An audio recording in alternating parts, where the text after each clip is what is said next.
Defense and Foreign Relations, and this is with regards to the clashes between the Kuria and Maasai communities along the border of Migori and Narok counties. This is a statement that the Honorable Member for Migori County, pursuant to provisions of Standing Order 53-1, will be seeking this particular statement, of course, from the Standing Committee on National Security, Defense and Foreign Relations. That is the entrance to the chambers of the Senate. Members have already made their way into the chambers, and as you can see, that is the procession of the Senate Speaker. That is the Deputy Speaker of the Senate, making his way into the chambers, Honorable Katuri Murungi. He will be presiding over this afternoon sitting. Allow me to hand you over to this live broadcast brought to you by PBU in partnership with KBC. Good afternoon. Tuombe. Ewe Mwenyezi Mungu, twakusihi tutazame kwa neema nyingi na baraka sisi watumishi wako ambao umeridhika kutuita kwa nyadhifa za uongozi katika jamhuri hii yetu. Twakuomba utujalie tuyatende na kufikiria mambo yote yatakayofikishwa mbele yetu kwa njia ya haki na uaminifu, ili kustawisha amani, ufanisi na heri ya nchi yetu na wale ambao haja zao umezikabidhi mikononi mwetu. Amen.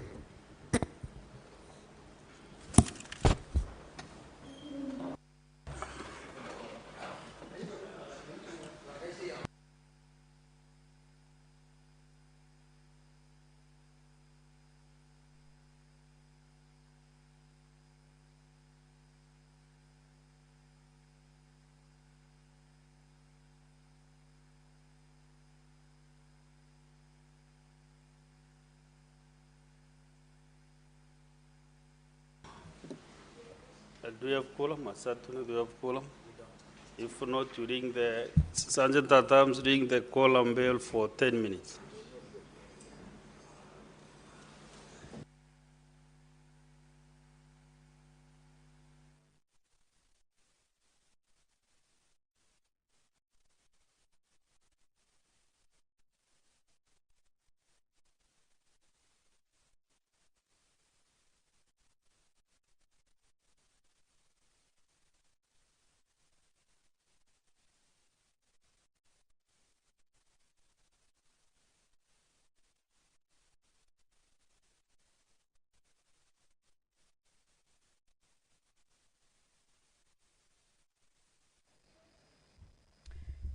The prayer has been said and the chair taken.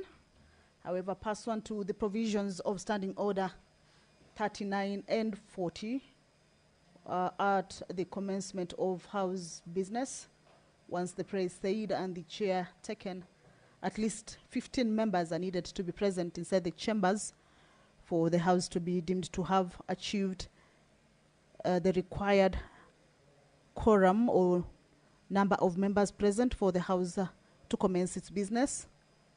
But that quorum clearly has not been achieved yet. A look at the screens that is inside the chambers. Those are countable members. However, at the entrance of the chambers, I can see more members are making their way into the chambers. So in a while, I believe we will have achieved that required quorum. And the business will, without any further delay, commence. Back to what the members will be transacting this afternoon, the 20th day of February, is that there are bills that have debate on it, or rather, or debate on them have been concluded. 3 bills lined up for consideration at the division stage. One of the bills is the Public Fundraising Appeals Bill. This is a bill that has been sponsored by the Senate Majority Leader. On your screens, that is the Majority Chief Whip, Honorable Boni Halwale, also the Senator for Kakamega County. At this point, the leadership of the House is expected to whip members to be able to get into the chambers of course, to allow the House attain that required quorum for the House to commence its business. The allocated time for House sitting is 2:30. Can also see the clerk inside the chamber, counting on the numbers of members who are inside to see whether that quorum has been achieved. Once it's achieved, I will be able to hand it back for you to follow on the proceedings. The Public Fundraising Appeals Bill, a bill originating from the Senate, is a bill that seeks to provide for establishment of regulatory mechanisms at the national and county levels which oversee the conduct of fundraising appeals, to provide for the licensing and regulation of fundraisers, the promotion of transparency and accountability in the conduct of fundraising appeals. Well, allow me to hand you over. Order number 1, administration of oath. Order number 2, communication from the chair. Honourable Senators. Honourable Senators, we have a visiting council members from the Africa Quorum of Legal Council of Parliaments. Honourable Senators, Honourable Senators, I would like to acknowledge the presence in the Speaker's Gallery this afternoon, a visiting delegation of council members from the Africa Quorum of Legal Council to Parliaments. The delegation is attending the Dundee meeting of the Council of the Africa Quorum. Honourable Senators, the Africa Quorum, I don't know whether it's the right pronunciation of Legal Council of Parliaments, is an organization that brings together legal counsel serving in parliaments in Africa at both the national and subnational levels. The objectives of the Quorum are to provide a forum principally for interaction and interlinkage between legal counsel serving the parliaments of legal services and capacity building. The Parliament of Kenya holds the Secretariat of the Africa Quorum of Legal Counsel to Parliaments, with the Clerk of the Senate, Mr. Jeremiah Nyegenye, CBS, being the patron to the Quorum, and Director, Legal Services of the Senate, Dr. Johnson Okero, OGW, being the Secretary General of the Council. Honourable Senators, I request each member of the delegation to stand when called out so that you may be acknowledged in the Senate tradition. 1, Ms. Sena Asu, President of the Quorum and Council in the Parliament of Ghana. Mr. Sap Ntanda, Vice President of the Quorum Council in the Parliament of Uganda. Mr. Hamad Fales, Director, Litigation and Legal Counsel, Parliament of Libya. Mr. J. Lassam, Deputy Director, Office of Law Clerk, Parliament of Sierra Leone. Ms. Tosco Ngumeze, Legislative Drafter, Parliament of Eswatini. And Dr. Abdulkadir Hashim, who is the translator. Honourable Senators, on our tradition of receiving and welcoming visitors to Parliament, I extend a warm welcome to the delegation, and on behalf of the Senate and on my own behalf, wish them a fruitful visit. Thank you. Next one.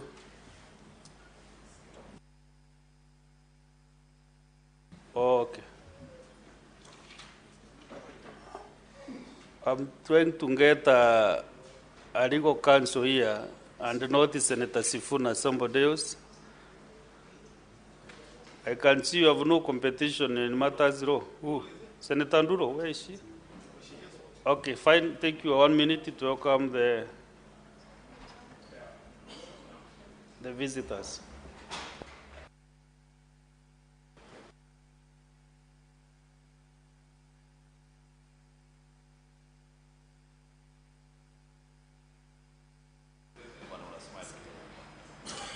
What's happening?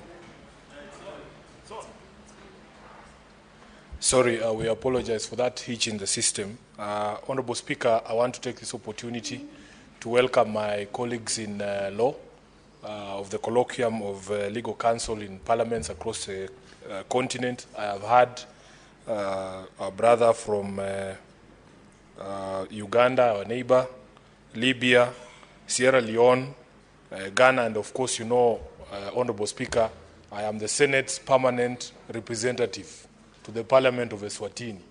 So I want to take this opportunity. I want to take this opportunity, Honorable Speaker. I say that because you, Honorable Speaker, took me along when we went for the meeting of various parliaments and their leaderships in Eswatini. And that is where I was given that honorary title. And I challenge anybody who wants to challenge me as in that position to rise up and stake their claim. But welcome to Kenya. Of course, I'm sure you followed the debate about what has happened in the African Union. We thank all of your countries for the support that you accorded Kenya in that election. And we hope that we can make our relationships as African brothers and sisters even closer. So you're welcome. I am the Senator of Nairobi. This is a city where we are in. Feel free to also enjoy and sample the hospitality of Nairobi, which I can assure you is quite as nice as the capitals. Kampala is not too bad, but I am sure Nairobi has a few things that might surprise you, my brother. So you're welcome and God bless you. Thank you, Honorable Speaker. Thank you. Senator representing the capital city of Nairobi. Honorable Senators, we have another visiting group, visiting lecturers and students from the Kenya Medical Training College, KMTC, Imenti campus in Meru County. Honorable Senators, I would like to acknowledge the presence in the public gallery this afternoon, a visiting lecturer and students from the Kenya Medical Training College, KMTC, Imenti campus in Meru County. The delegation comprises 1 lecturer and 25 students who are in the Senate for a one-day academic exposition. In our usual tradition of receiving and welcoming visitors to Parliament, I extend a warm welcome to them, and on behalf of the Senate and on my own behalf, wish them a fruitful visit. Thank you. Honorable Senators, you know this is a campus in Meru County, South Imenti constituency, which I was the Member of Parliament. And I am very proud I'm the one who started this campus 2 or 3 years ago. So I really want to welcome these students and wish them well. But I will give my neighbor, the other side, Senator Kenywa, to do it for me better when you are there. I will give you 2 minutes because of that advantage I have to sit here. Asante Bwana Spika kwa kunipa fursa hii. Kwanza kabisa nataka kuchukua fursa hii kuwakaribisha wanafunzi ambao wanasomea matibabu pamoja na mhadhiri walioandamana na yeye. Jambo la kwanza, tungependa kuchukua fursa hii kushukuru spika wetu kwa sababu aliona manufaa ya kuanzisha masomo ya matibabu na akaanzisha chuo hiki. Ni vizuri siku ya leo wameweza kutembea hapa ndio waweze kuona vile majadiliano yanafanywa katika bunge la Seneti. Na nataka kuwakaribisha na niwaambie mambo ya matibabu ni mambo ambayo yamepewa kipao mbele katika Jamhuri ya Kenya, kwa sababu bila matibabu itakuwa ni kazi bure. Kwa hivyo mimi changamoto ambayo ningependa kuwapatia ni ya kwamba mtie masomo mbele na muendelee na kazi nzuri hii ambayo mnaifanya.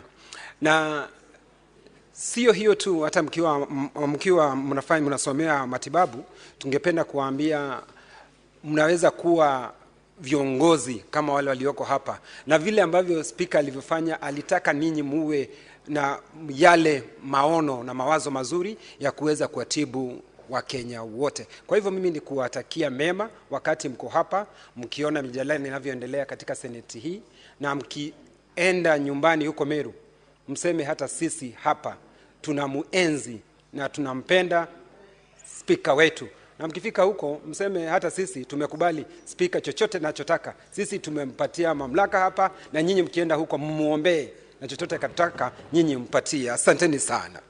Thank you, Senator. Can you...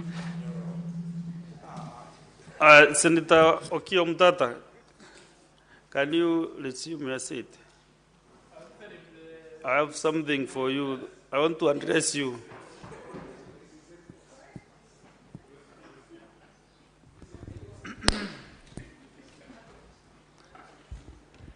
Honorable Senators, I have a communication to make on substantiation of facts that are Senator alleges to be true. And this is Senator Okiya Omtata. Honorable Senators, as you may recall, at the afternoon sitting of the Senate held yesterday, Wednesday, 19 February 2025, the temporary Speaker, Senator Veronica Maina, MP, directed Senator Okoiti Andrew Omtata, MP, to substantiate utterances made in the course of debate following interventions pursuant to Standing Order 105.1. In the course of the debate by Senator Omtata, MP, Senator Ngonfulio Sosi, CBS MP, rose on a point of order requesting for the intervention of the Speaker for Senator Omtata, MP, to substantiate the claim that, I quote, that is why the Janjaweed can be given an office in Nairobi at the whims of an individual, and he claimed that the people of Kenya have welcomed the Janjaweed to come and run its genocidal government from Nairobi. End of quotes. In the point of order, Senator Sosi MP said, I quote, I think it is important for us to be told more about this Janjaweed. I, as a representative of the people, I would like to know more about that. Have these people opened an office in Kenya? The point of honor by Senator Sosi MP was supported by Senator Andy Okech MP, who also sought intervention of the chair for Senator Omtata MP to substantiate the allegation and give clarity on whether the Janjaweed militia and established an office in Kenya. Honorable Senators, Standing Order 105 provides, and I quote,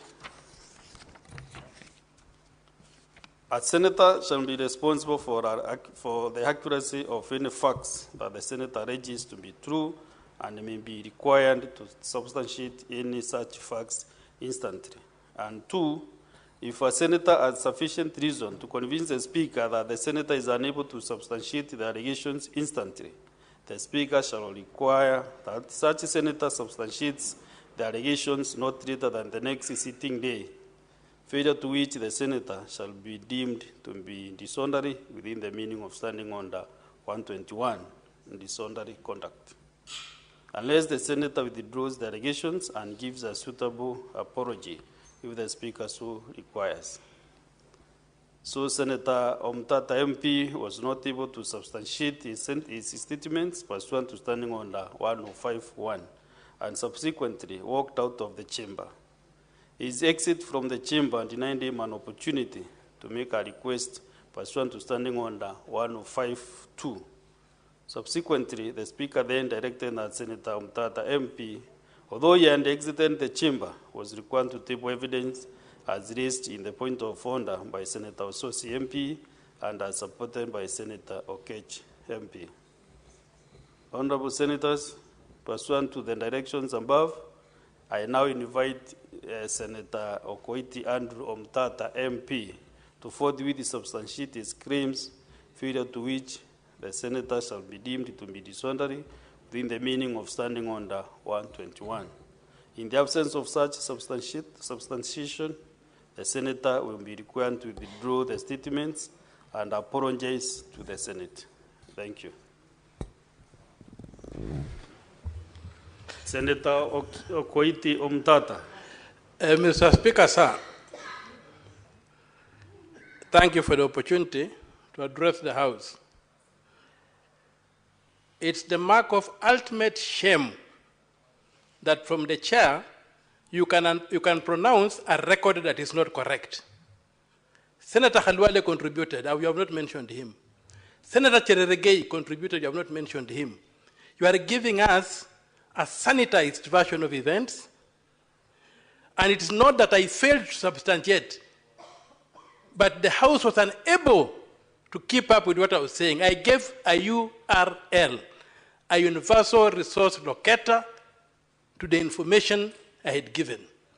We have been given these iPads. We have got screens in this house. The taxpayer has invested a lot of money. Substantiation does not have to be by paper.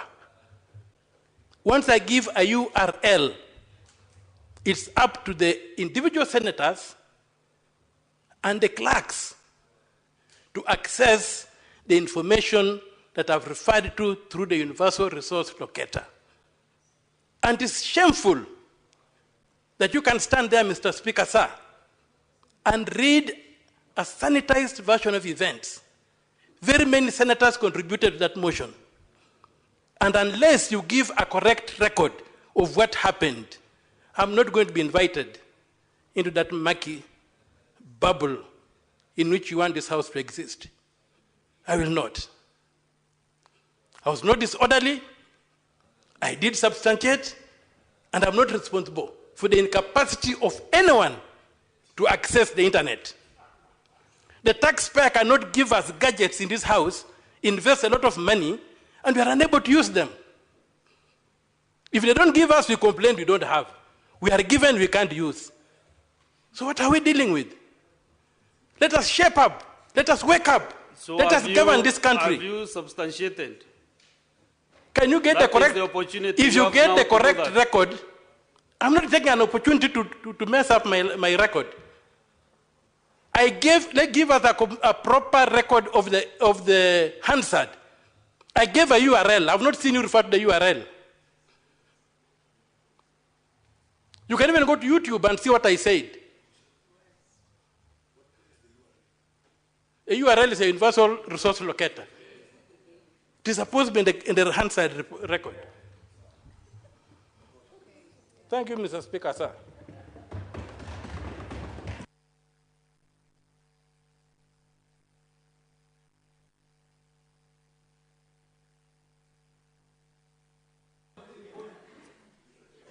Senator Okio Mtata,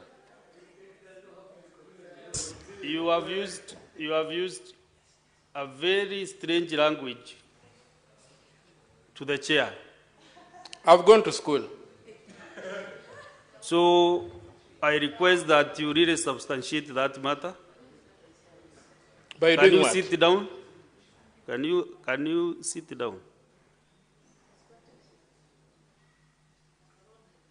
Do you know what you sent to the chair? What you have just sent? You know the chair does not stand in vain.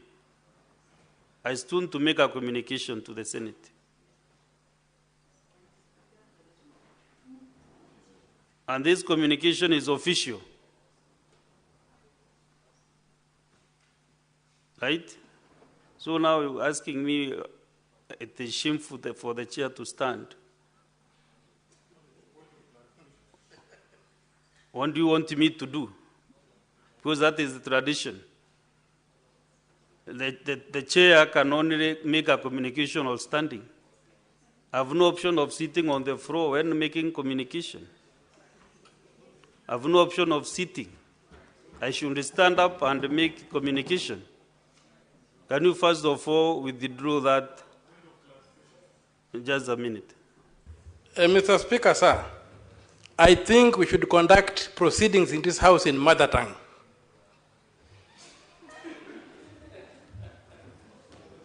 So what are you saying, Senator Mtata? Yes, Senator. I'm just saying that you are misunderstanding me. I will throw you out of this House, you know. You have no privilege to do whatever you want, Mr. Senator Mtata. You must respect the chair. I'm telling you, you have to. You have no option. Yes, Senator Sifuna. Honorable Speaker, with great respect, I think that we can guide each other here. On previous occasion where somebody has doubted the record that has been read out by the Speaker, our standing orders require that the entire Hansard be produced. Because if in the event the Senator argues that in fact he did provide material the URL that he's referring to. I personally wasn't in the house. So perhaps, Speaker... And you know, Senator Sifuna, Yes. I did not even come to determine what to do. Yes. But I was raising the disrespect to the chair. That is what I've raised. Very well. Because Very I'm well. here also to safeguard the respect and the dignity of the House. Very well understood. Even I've not even come to determine what we should do with this. Very well, Honorable Speaker. Substantiation. Very well understood. And you can see it's not remorseful. I don't know. You are my friend, you know, but you are not remorseful. I have not given you that opportunity. I want to reason to Senator Enoch Wambua.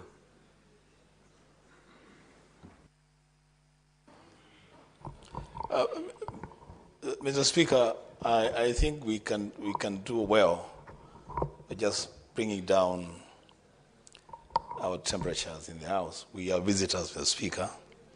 Mr. Speaker, with all due respect, and just to regain the dignity of the House, I will humbly request that, Mr. Speaker, you continue the business that is before you. I thank you, Mr. Speaker.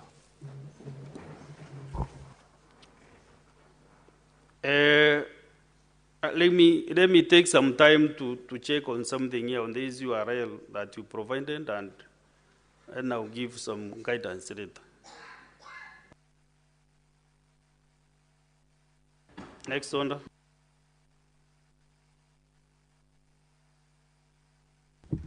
Order number 3, messages. Order number 4, petitions. Order number 5, papers.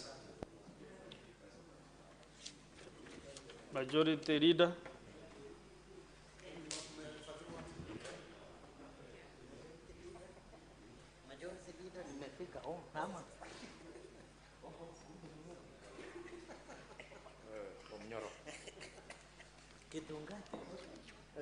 Mr. Speaker, sir, I beg to lay the following papers on the table of this Senate today, the 20th of February, 2025. Being, Mr. Speaker, reports of the Auditor General on the financial statements of Laikipia County for the year ended 30th of June, 2024. 1. County Executive of Laikipia, County Assembly of Laikipia, County Revenue Fund, Receiver Revenue Statements, Laikipia County Revenue, County Assembly of Laikipia Car Loan and Mortgage for Members Scheme, Laikipia County Education Bursary Fund, Laikipia County Emergency Fund, Laikipia County State and Public Officers Car Loan and Mortgage Scheme Fund, County Assembly of Laikipia Car Loan and Mortgage for Staff Scheme. 11, Laikipia County Development Authority, Laikipia County Cooperative Development Revolving Fund, Laikipia County Enterprise Fund, Laikipia County Leasing Fund, Laikipia County Business Stimulus Fund, Rumuruti Municipality, Nanyuki Municipality, Nanyuki Teaching and Referral Hospital, Dol Dol Sub-County Level 4 Hospital, Nyahururu Water and Sanitation Company Limited, Nanyuki Water and Sanitation Company Limited, Laikipia County Financing Locally Led Climate Action Program for the year ended 30th of June 2023, and Mr. Speaker, reports of the Auditor General on the financial statements of Migori County, Migori County, for the year ended 30th of June 2024. County Executive of Migori, County Assembly of Migori, County Revenue Fund, Receiver of Revenue Statements, Migori County Executive Car Loan and Mortgage Fund, Migori County Assembly Car Loan and Mortgage Fund, Migori County Alcoholic Drinks Control Fund, Municipality of Rongo, Municipality of Awendo, Migori County War Development Fund, Migori County Climate Change Fund, Migori County Referral Hospital, Oyani Sub-County Hospital, Rongo Sub-County Hospital, Awendo Sub-County Hospital, Nyamaraga Sub-County Hospital, Kegonga Sub-County Hospital, Kehanja Sub-County Hospital, Makalda Sub-County Hospital, Muhuru Sub-County Hospital, Isbania Sub-County Hospital, Odoro Sub-County Level 4 Hospital, Uriri Sub-County Hospital, and finally, Mr. Speaker, Migori County Water and Sanitation Company Limited. Mr. Speaker, I thank you, and I do lay the papers. There is another paper to be read by Senator Aminda Kibwana, MP.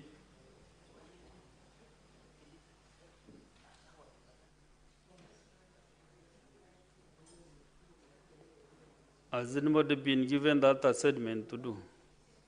Senator Okech.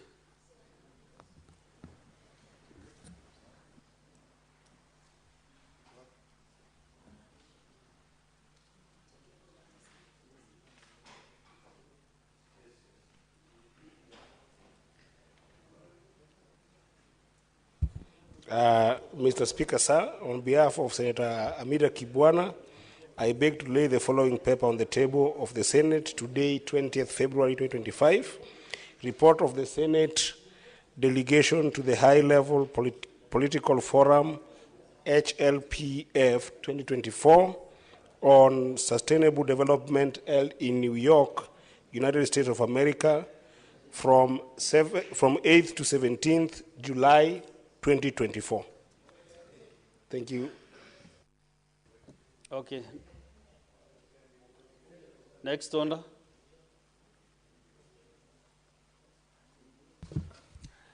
Order number 6, notices of motion.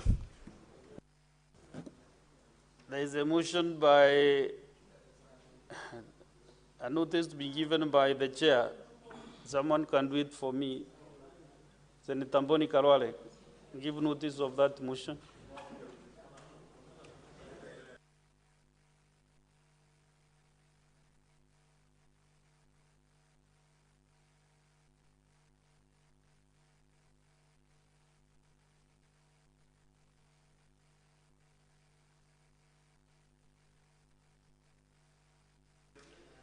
Mr. Speaker, sir, I thank you for allowing me to give notice of your motion. The motion being reports of the 63rd and 64th sessions of the OACPS Parliamentary Assembly and the 43rd and 1st sessions of the ACPE EU Joint Parliamentary Assembly meetings held in Brussels, Belgium, and Luanda, Angola, respectively. That the Senate notes the reports of 1, the 63rd session of the Organization of African, Caribbean, and Pacific States Parliamentary Assembly, and the 43rd session of the African, Caribbean, and Pacific European Union Joint Parliamentary Assembly meetings that were held in Brussels, Belgium, from the 19th to the 28th of June of the year 2023. And 2, the 64th session of the Organization of African and Caribbean and Pacific States Parliamentary Assembly and the 1st session of the African, Caribbean, and Pacific European Union Joint Parliamentary Assembly meetings that were held in Luanda, Angola, from the 17th to the 21st of February 2024, laid on the table of the Senate on Wednesday the 6th December 2023 and Wednesday the 2nd October 2024, respectively. Thank you, Mr. Speaker. Next, Senator John Medu. Notice of motion. To give notice, Senator Kinywa.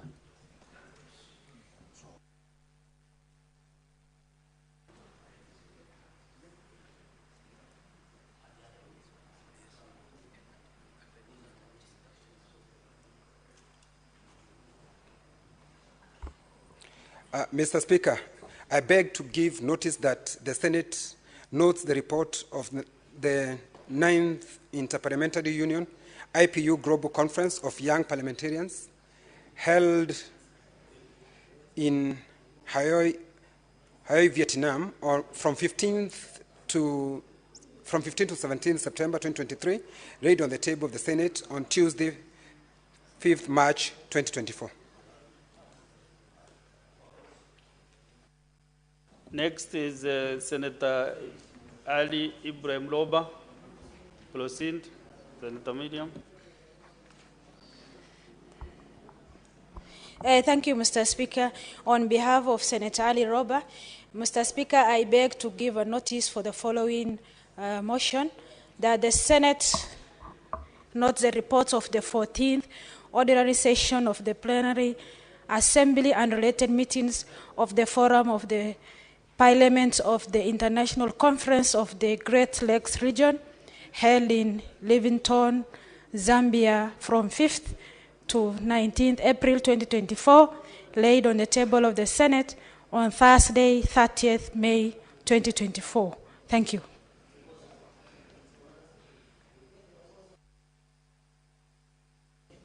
Next, Senator Veronica Maina.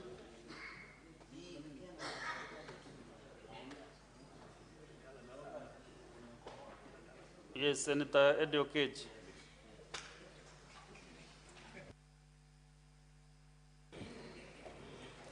Thank you once again, Mr. Speaker.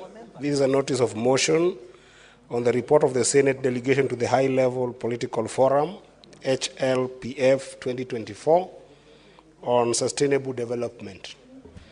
Mr. Speaker, I beg to give notice of motion of the following motion, that the Senate notes the report of the Senate delegation to the High-Level Political Forum, HLPF 2024, on sustainable development held in New York, United States of America, from 8th to 17th July 2024, laid on the table of the Senate on Wednesday, 19th February 2025, on behalf of Senator Amida Kibwana, MP.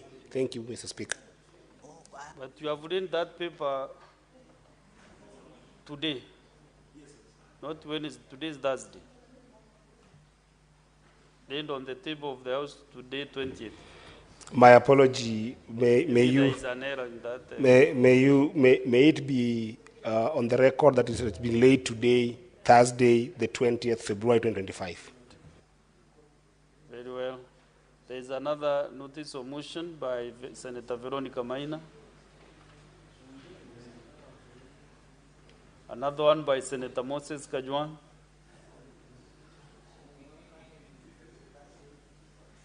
Senator Andy Okech, you can do both.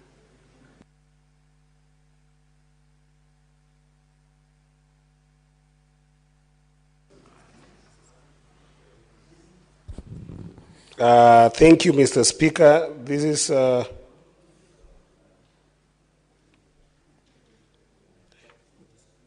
both. Thank you, Mr. Speaker. This notice of motion on the report of the parliamentary delegation to the 2024 Joint United Nations Interparliamentary Union parliamentary hearing held at the United Nations headquarters in New York, United States of America, from 8th to 9th February 2024.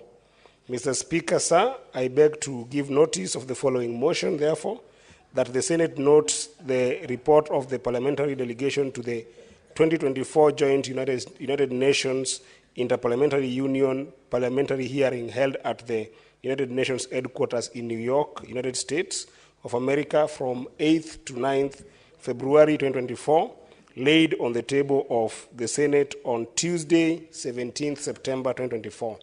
And this is on behalf of Senator Veronica Maina, MP. Secondly, Mr. Speaker, I beg to give notice of motion of the following motion, that the Senate notes the report of the proceedings of the Parliamentarians' Dialogue at the Africa Climate Summit 2023, held in the National Assembly Chamber, Parliament Buildings, Nairobi, on 3rd to 6th September 2023, laid on the table of the Senate on Wednesday, 2nd October 2024. And this is on behalf of Senator Moses Kajwang MP. Thank you, Mr. Speaker. Next order. Order number 7, questions and statements. Understanding order 52-1, Senator Fatuma Duro.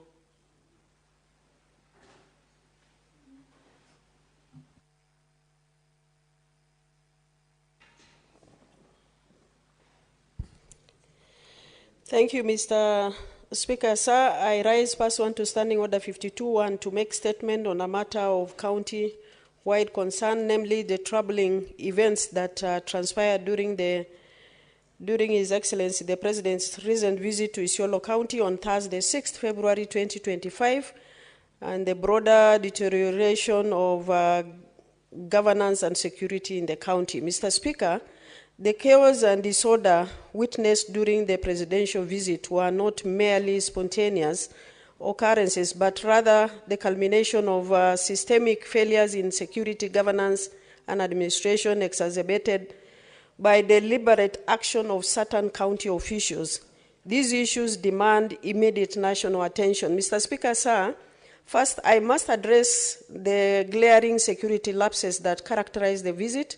The security administration demonstrated inexcusable negligence in maintaining order despite clear intelligence warnings of impending chaos. Their failures to act on available intelligence and implement proper crowd control measures raises serious questions about their competence and impartiality. The preparation for the presidential visit by the county leadership and administration was shrouded in unprecedented secrecy deliberately orchestrated to exclude legitimate stakeholders' participation. The governor of Isiolo, in a calculated move to maintain absolute control, micromanaged every aspect of the presidential schedule and programming. This turned what should have been an inclusive engagement into his political platform. Local leaders were deliberately kept in the dark about program details until the last minute. Even more disturbing was the top county security administration denials knowledge about the planned engagement, despite clear evidence of behind-the-scene coordination with the governor. The obstruction denied local leadership and community representatives their right to engage the president on pressing security and governance concerns that demand national government intervention. Mr. Speaker, sir, there is documented evidence, including a leaked video showing top county political leadership actively mobilizing individuals to cause disruptions. In Garbatula, the governor openly threatened to mobilize 5,000 people and promised that he termed brimstone fire against leaders opposing him. This threat materialized during the president's visit, where several leaders, including myself, first orchestrated heckling. Even the president himself was not spared from this organized disorder. What is particularly disturbing is the blatant selective application of justice following the event. Known individuals with documented ties to the county leadership continue to roam freely despite their clear role in orchestrating the disruptions. These individuals operate under the protection of the governor's office and remain untouchable by security agencies. Meanwhile, innocent youths, including border operators, have been arbitrarily arrested and charged with flimsy accusation of public disorder. This targeted harassment of innocent citizens, while the real perpetrators enjoy impunity, exemplifies the extent to which our local justice system has been compromised. Mr. Speaker, the county political figures who enjoy the state security protection have abused these privileges by deploying security officers to harass, intimidate, and bully Isiolo residents who oppose their leadership instead of protecting all citizens. Equally, these officers have been turned into instruments of political suppression, silencing dissenting voices through arbitrary arrest, threats, and coercion. This blatant abuse of power has created an environment of fear where citizens are hesitant to exercise their democratic rights, further deepening the governance crisis in Isiolo County. Mr. Speaker, the Isiolo County leadership has also orchestrated an artificial show of public support through a coordinated deception campaign in individuals, both elderly and youth, who are on the county payroll, are routinely paraded before the media to issue scripted press statements. This same tactic was used even during the Senate Committee Oversight visit to Isiolo. These orchestrated press conferences follow a predictable pattern where legitimate concerns about governance are raised, and these individuals deflect blame from the governor and attempt to delegitimize genuine grievances. Their purpose is not to address substantive issues, but to attack those who speak truth to power and create a false narrative about the real situation in Isiolo. Mr. Speaker, this manipulation of public perception through financial inducements and staged endorsement is nothing short of political deception aimed at evading accountability. Beyond political intimidation, Isiolo County faces systemic security failures that endanger lives and livelihoods. Cattle rustling, a life and death issue for our pastoralist communities, has been grossly mismanaged. Security officers demand bribes from victims before conducting operations, exposing entrenched corruption within security apparatus. Even more alarming, while these security officers delay responding to cattle raids, they quickly protect Jeshi Alami, a local urban gang that terrorizes residents opposing the county leadership. This selective deployment of security resources shows the law enforcement has been compromised and is being used against the people rather than for them. Mr. Speaker, Isiolo County is also witnessing an alarming rise in drug trafficking, with narcotics being sold openly in broad daylight. This is not just a small-scale substance abuse, but an organized, well-protected operation. Credible reports are linking certain political figures to the drug trade, with suspiciously amazing wealth being used to sponsor political chaos and buy influences. Families are watching helplessly as their children fall victim to the addiction, while those mandated to protect them shielded the drug traffickers instead. This toxic alliance between drug money and political power has eroded legitimate governance and compromised public institutions. I call upon investigative agencies to conduct a thorough probe into the suspicious wealth of those political actors and their potential links to drug trade. Mr. Speaker, a particularly egregious incident occurred the weekend after the President's visit. Senate oversight staff employed by the Senate and attached to my office were arbitrarily arrested and detained under fabricated charges of mobilizing goons and creating public disturbances. The irony is undeniable. While county officials were caught on video organizing 5,000 people to cause chaos, it is oversight staff under my office who were thrown into the cells without bond. This clearly exposes the arrest for what they indeed are: deliberate efforts to obstruct Senate oversight functions and intimidate those holding the county government accountable. Mr. Speaker, sir, given the gravity of these matters, I stand before this Senate to request that you direct that the Ethics and Anti-Corruption Commission investigate the suspicious wealth fueling political unrest and insecurity in Isiolo County. Number two, National Authority for the Campaign Against Alcohol and Drug Abuse investigate the drug trade in Isiolo County and its links to local political network. Number three, Inspector General of Police conduct a complete overhaul of Isiolo County security apparatus to restore law and order to ensure public trust in institutions. Mr. Speaker, sir, Isiolo County is at a dangerous crossroads. An immediate intervention is imperative. We cannot allow corrupt political forces to undermine governance, security, and the rule of law. I thank you, Mr. Speaker. Thank you, Senator Duro. Senator Duro, in your statement, you have tasked me to do some work, to contact EACC, to do security overhaul. So I directed that the Committee on National Security, Defense and Foreign Relations to engage that statement so that we can see how to assist Isiolo County. Once it is constituted, don't mind, it will be a pending work. Yes. Mr. Speaker, you have answered partly, but I needed your direction, understanding on the number one, that now that the committees, the ongoing reconstitution is ongoing, can you direct that since this matter of security is an urgent but important matter, that the liaison committee handles for the time being?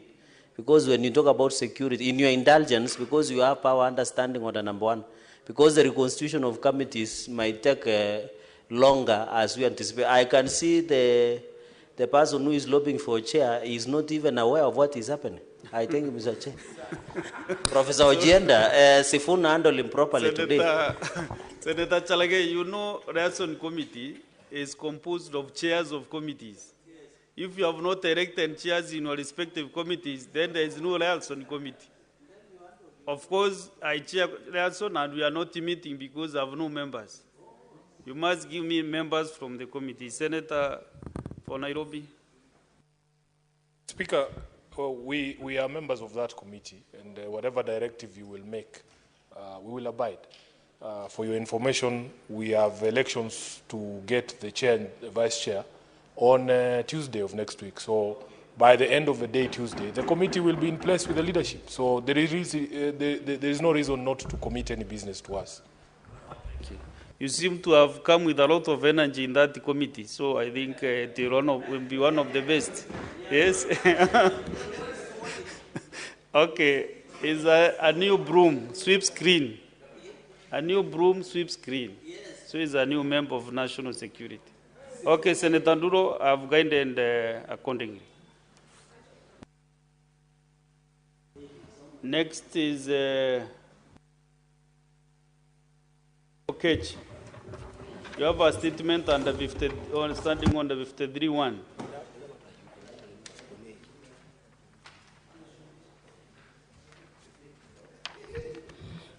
Thank you again, Mr. Speaker. This is a request of a statement on clashes between the Kuria and Ma communities along the border of Migori and Narok counties. Mr. Speaker, sir, I rise pursuant to Standing Order 53-1 to seek a statement from the Standing Committee on National Security, Defense, and Foreign Relations regarding the persistent clashes between the Kuria and Ma communities along the border of Migori and Narok counties at Guitembe in Migori County side and Angata Barikoi in Narok County side. Mr. Speaker, sir, in the statement, the committee should, 1, explain measures put in place by the government to bolster security in Guitembe and Angata Barikoi areas along the border of Migori and Narok counties, which have been plagued by persistent ethnic clashes between the Kuria and Ma communities. Secondly, Mr. Speaker, sir, in the statement, the committee should inform the Senate of actions taken by the government to establish and address Kuria and Ma communities clashes and the root causes of the clashes. And lastly, Mr. Speaker, sir, in the statement, the committee should state plans by the government to compensate families that have lost relatives and property as a result of the clashes as part of its support for peace-building efforts in the region. I thank you, Mr. Speaker. Senator Tobiko.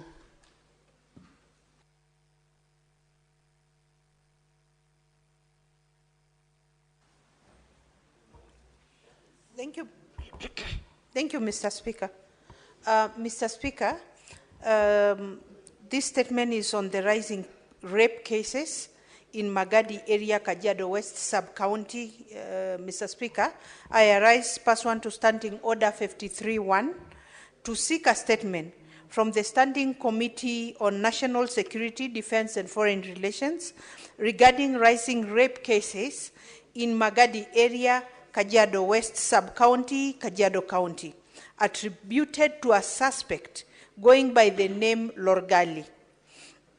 In the statement, the committee should establish, should establish the correct identity of the suspect, including his full name and place of origin. 2, explain the steps the government has taken to ensure the suspect behind the rape cases is apprehended and arraigned in court to face charges.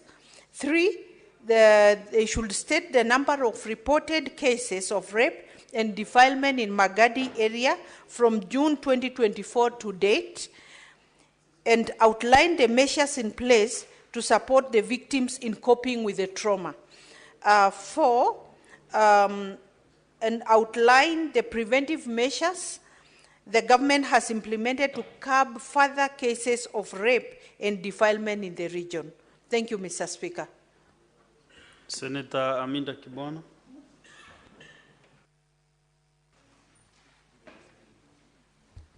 Thank you, Mr. Speaker. I have 2 statements on health matters. The first statement is on the mental health and work conditions of medical interns. Mr. Speaker, sir, I rise pursuant to Standing Order 53-1 to seek a statement from the Standing Committee on Health regarding the tragic death of suicide of Francis Njuki, medical intern at Thika Level 5 Hospital in November 2024. Mr. Speaker, sir, the incident came just 2 months after the death of Dr. Desiree Mora, who until her death by suicide was a medical intern at Gatundu Level 5 Hospital in Kiambu County.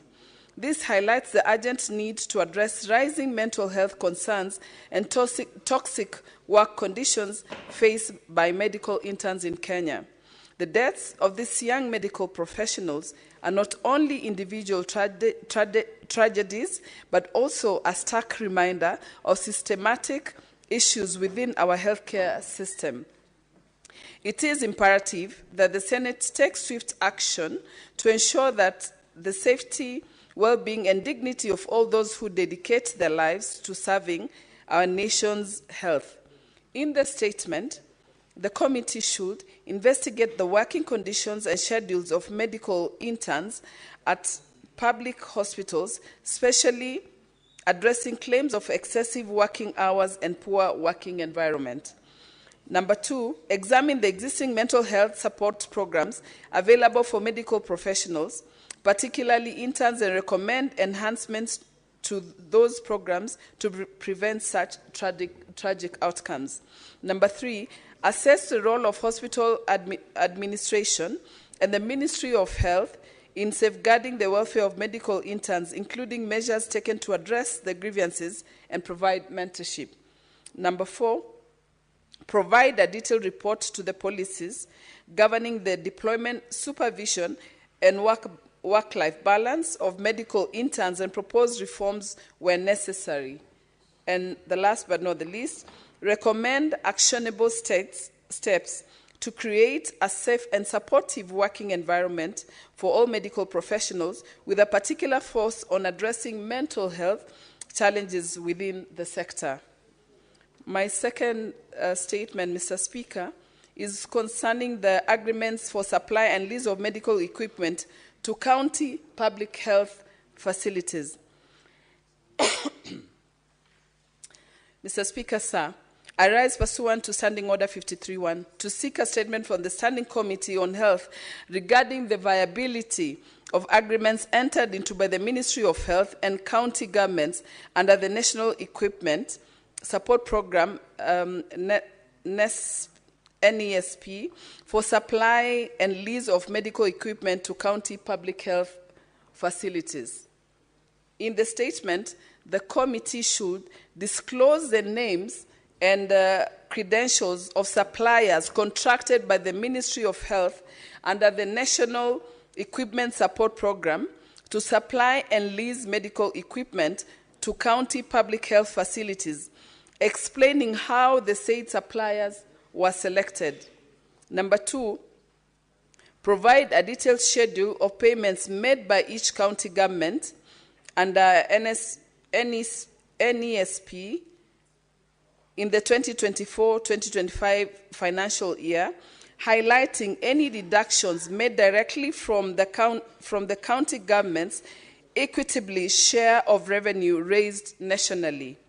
Number 3, explain the role of respective county governments and the Council of Governors in the negotiation and execution of agreements under NESP, outlining the steps taken to ensure strict compliance with public procurement laws. Number 4, state measures put in place to ensure that supplied medical equipment meet the required standards and are appropriately utilized once delivered to the health facilities. And number 5, outline measures put in place to ensure that the agreements for supply and lease of medical equipment are financially sustainable for county governments in the long term. I thank you, Mr. Speaker. A statement under Standing Order 57-1 by the majority leader.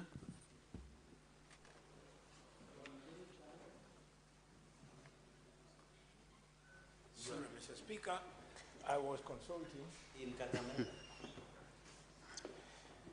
Yes, Mr. Speaker, I rise to make this statement pursuant to Standing Order 57-1, today, the 25th of February 2025. Mr. Speaker, the legislative business pending before the Senate is as follows: 53 bills, of which 41 are at the second reading and 12 are at the Committee of the Whole. 19 motions are pending conclusion.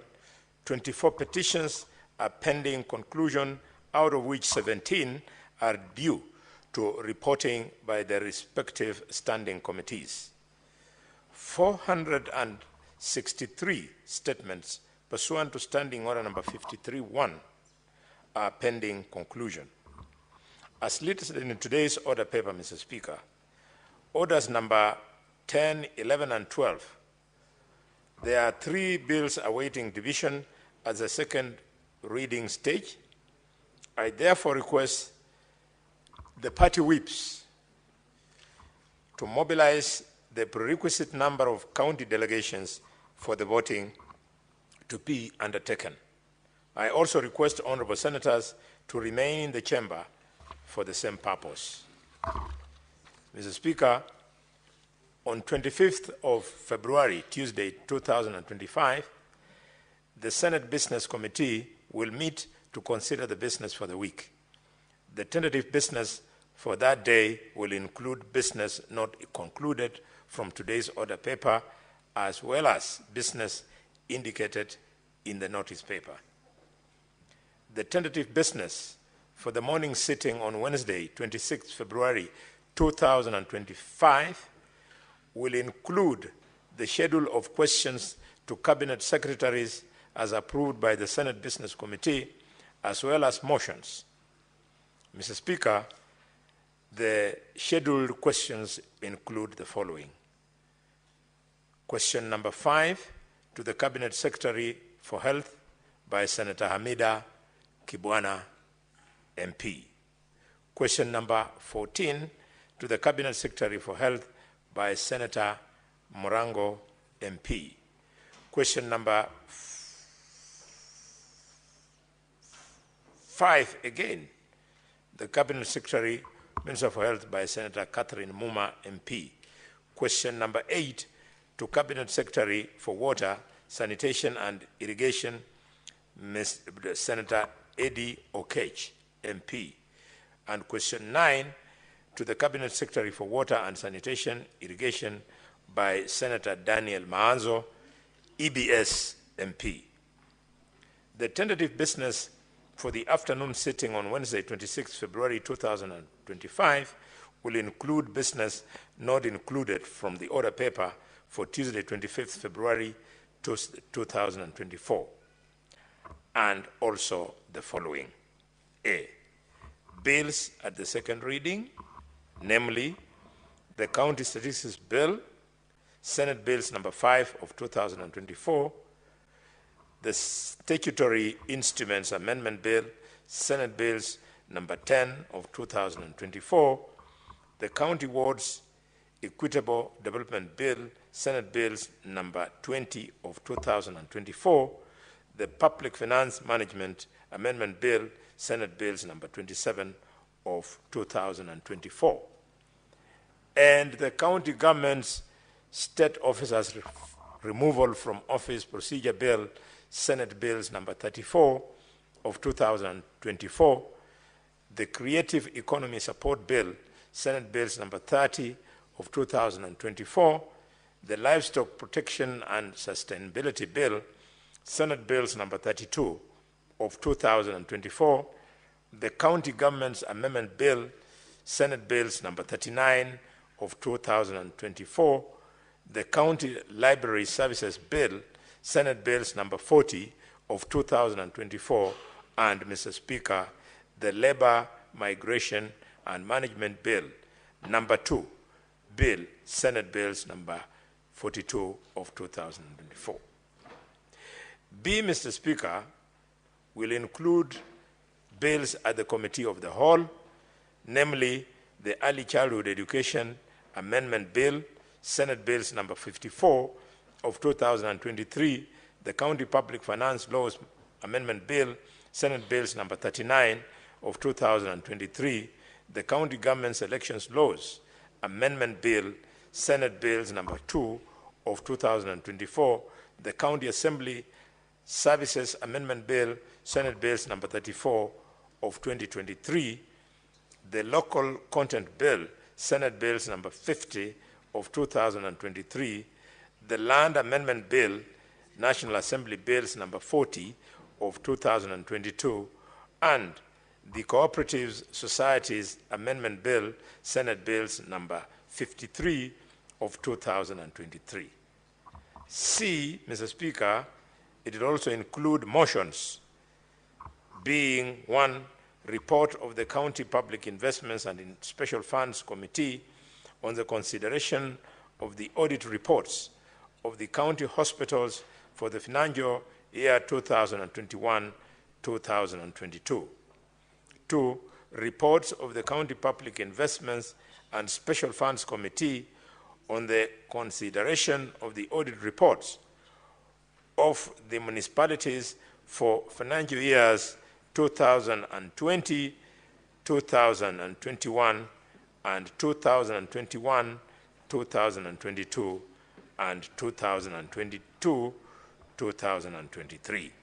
And 3, report of the County Public Accounts Committee on the consideration of the reports of the Auditor General on the financial statements of the following county executive, namely Kitui, Bungoma, Embu, Baringo, Nyandarua, Garissa, Laikipia, specifically for financial year 2019-2020, and Kirinyaga, Kilifi, Kericho for the financial year 2020-2021.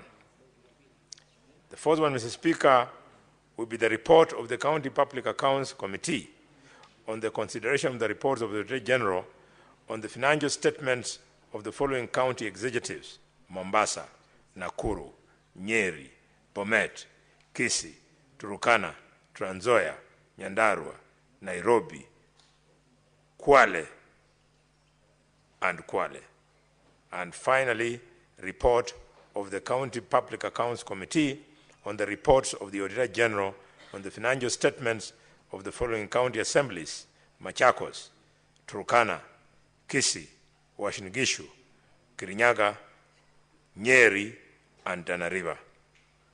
And finally, Mr. Speaker, the projected business for Thursday, 27th February 2025 will include business not concluded in the order paper for Wednesday, 26th February 2025, and any other business scheduled by the Senate Business Committee. Mr. Speaker, sir, I do thank you and hereby lay my statement on the table of this Senate now.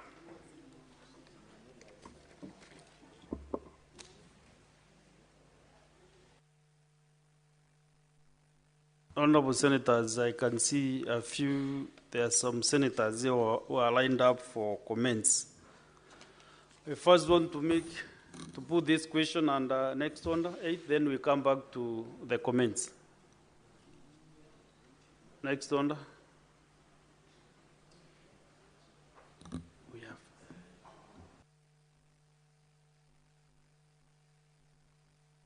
Senator Boni Kalwale, Majority Whip, just a minute. Your presence before I put this question.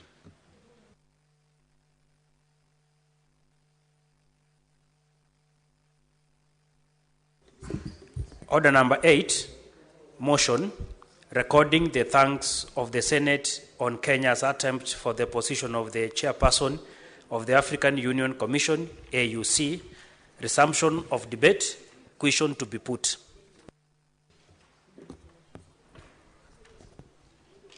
Sorry? No, after I put the question, then we come back to statements. Honorable Senators, this motion was concluded yesterday, and I now want to put the question.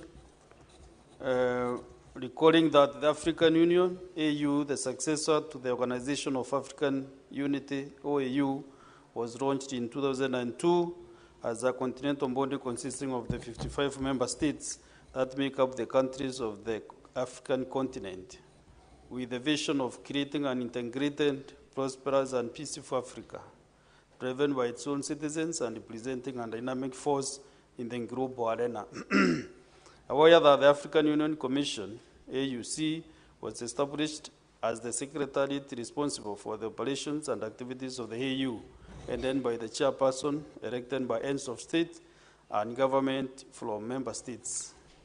Recalling that on 27 February 2024, Kenya formally announced that the former Prime Minister, Right Honorable Raila Odinga, NGH, will be vying for the position of chairperson of the African Union Commission, noting that regionally he served as the African Union Special Envoy for Infrastructure and Development.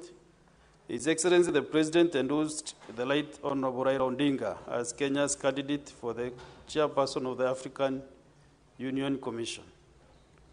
Noting that the Honorable Raila Odinga's candidature for the position of the chairperson was not only his personal ambition, but also a symbol of Kenya's deep commitment to the goals of the African Union and its desire to participate in shaping the continent's future. Commending the government of Kenya led by His Excellency the President for a robust campaign in support of the candidate, reinforced by continental integration and cooperation and guided by Kenya's foreign policy. Further commending the remarkable achievement by Right Honorable Raila Odinga for emerging the run-up in the election of the chairperson of the African Union Commission on Saturday, 15 February 2025. Recognizing the need to sustain Kenya's growing prominence on the continental stage and advocacy for a more united, prosperous, self-reliant Africa in resonance with the aspirations of millions of Africans who seek to see the continent empowered to chart its own course in the global arena. Now, therefore, the Senate, number 1, expresses its profound thanks to the Right Honorable Raila Odinga, EGH, for demonstrating unwavering commitment to the service of Africa by offering his candidature for the position of the chairperson of the African Union Commission, for his leadership in advancing Pan-African unity, for his dedication to the development and integration of the African continent, and for his distinguished attempt at the election. Senator Chiri, are you the one putting the question, or is the chair? And number 2, Reckons his thanks to His Excellency Dr. William Ruto, CNGH, the President and Commander-in-Chief of the Defense Forces of the Republic of Kenya, for endorsing the Right Honorable Raila Odinga, NGH, as Kenya's candidate for election as the chairperson of the African Union Commission, and for coordinating the campaign in support of his candidature. And 3, reckons its congratulations to His Excellency Mahmoud Ali Yusuf on his election as the chairperson of the Commission on Saturday, 15th February 2025. Will as many as of that opinion say aye? Aye. Will as many as of a contrary opinion say nay? The ayes have it.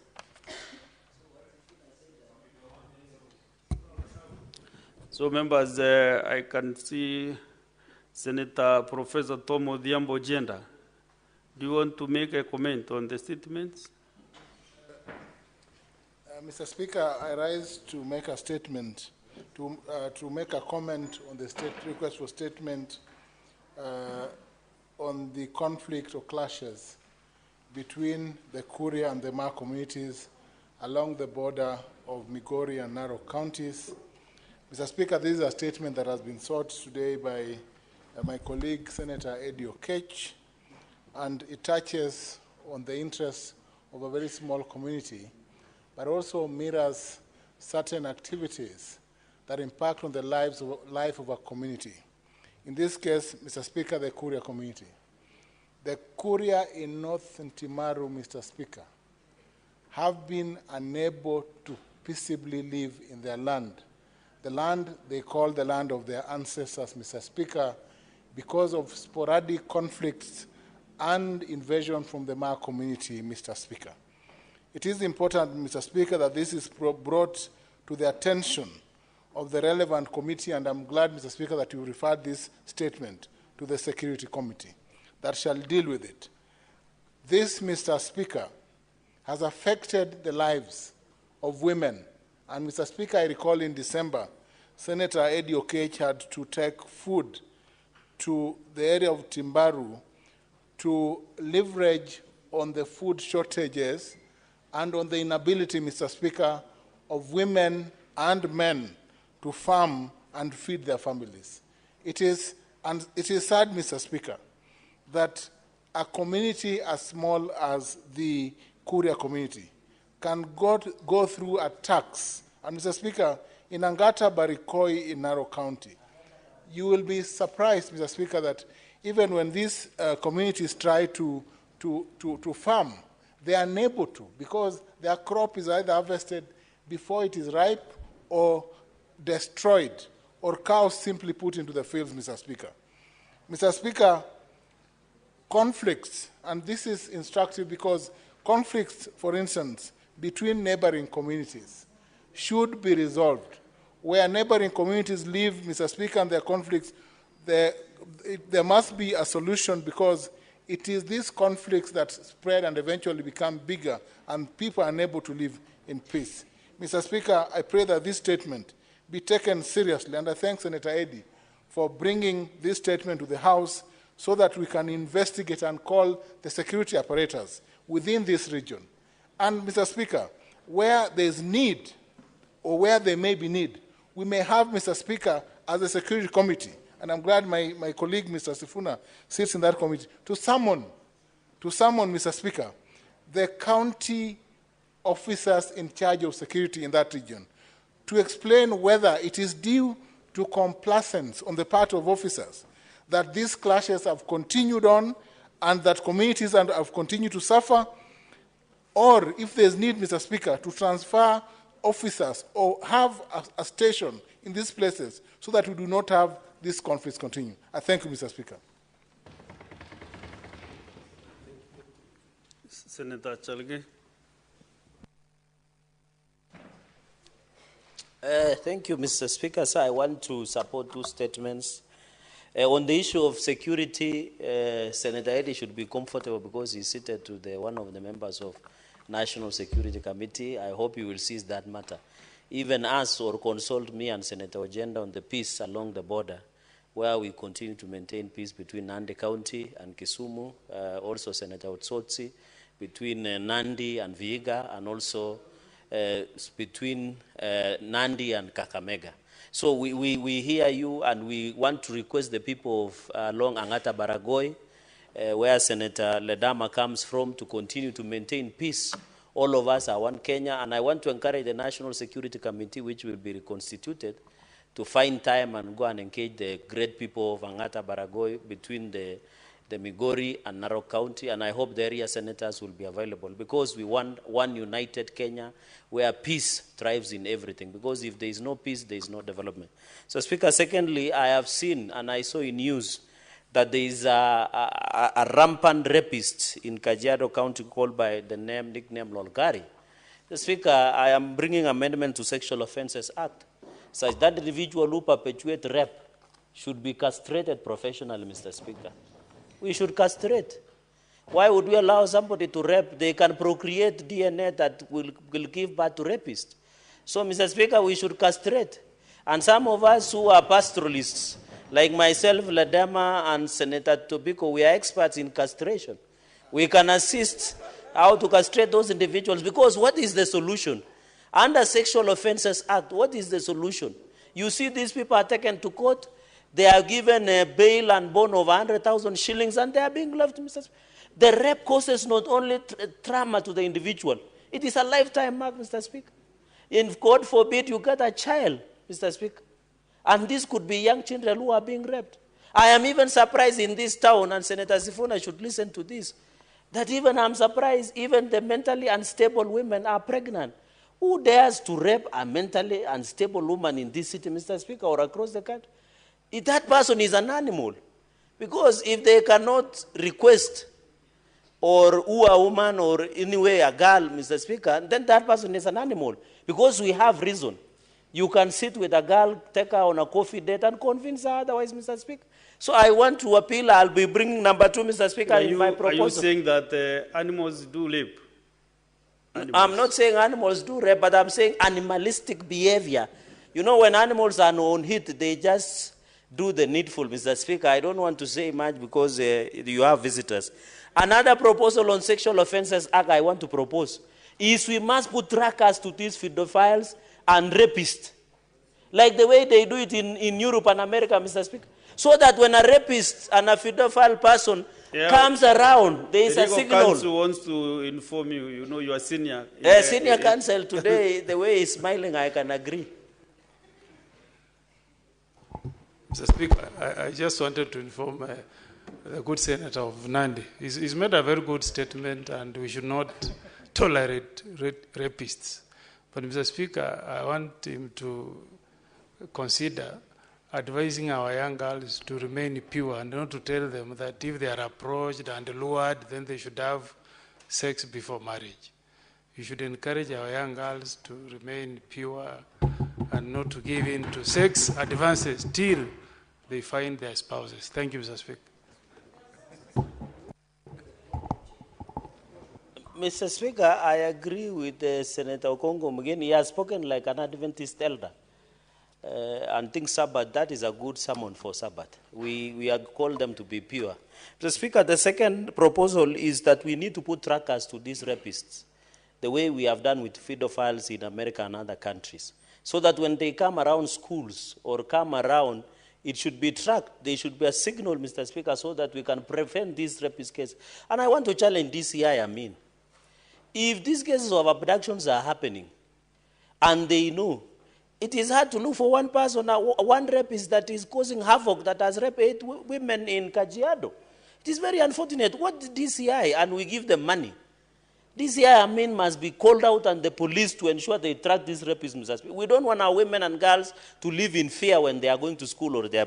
Finally, Mr. Speaker, on the issue of doctors, I want to say, I brought a statement about the KNH the other day. Now we have this doctor who committed suicide. I think we need to agree. There was a CBA that the government signed with the doctors. We must implement that collective bargaining agreement. Let's give our doctors and nurses and medical practitioners their right, Mr. Speaker. The reason they are committing suicide is because of harsh working environment, Mr. Speaker, where there is no gloves, there is no protection gear, PPEs, Mr. Speaker, there is no good remuneration. I have seen my brother Kebore the CEO of Kenya Union of Clinical Officers, they have called in strike in some counties. Even I saw my classmate in Kericho calling for strike of doctors because they have not been given fair treatment and fair remuneration, Mr. Speaker. You saw, Mr. Speaker, there was a doctor who worked more than 24 hours in KNH, and he died in his sleep a few months ago, Mr. Speaker. People like Dr. Desrin Mora have given all in their life. To be a doctor is not easy, Mr. Speaker, because they say God heals, but the doctor cures, Mr. Speaker. We need to stand with the professionals. Mr. Speaker, finally, I am proposing that the Senate and the Health Committee, and I hope the health members are here, let us form National Health Commission. Because there is crisis in medical sector. You go to Nandi, we have problems. You go to Nairobi, you go to National, Mr. Speaker. You go to Meru. Meru health system has collapsed. Why don't we form National Health Commission to handle human resources of medical practitioners in this country? From dentists, from gynecologists, Mr. Speaker, from psychologists, therapists, Mr. Speaker, all these medical practitioners, and give them a better package, Mr. Speaker. Because with time, if we do not fairly remunerate our doctors, they are emigrating to other countries. We will never have professionals to treat our people. And therefore, Mr. Speaker, we will be emigrating most of our people from here to India. Yet we are losing revenue. What is different that India is doing that we cannot do in Kenya and treat our people, including cancer patients? Mr. Speaker, with those many remarks, I support all this statement, and I thank you.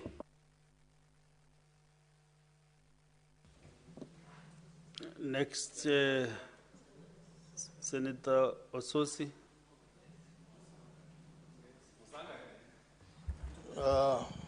Speaker, I would have wished to contribute to the statement by Senator Dulo.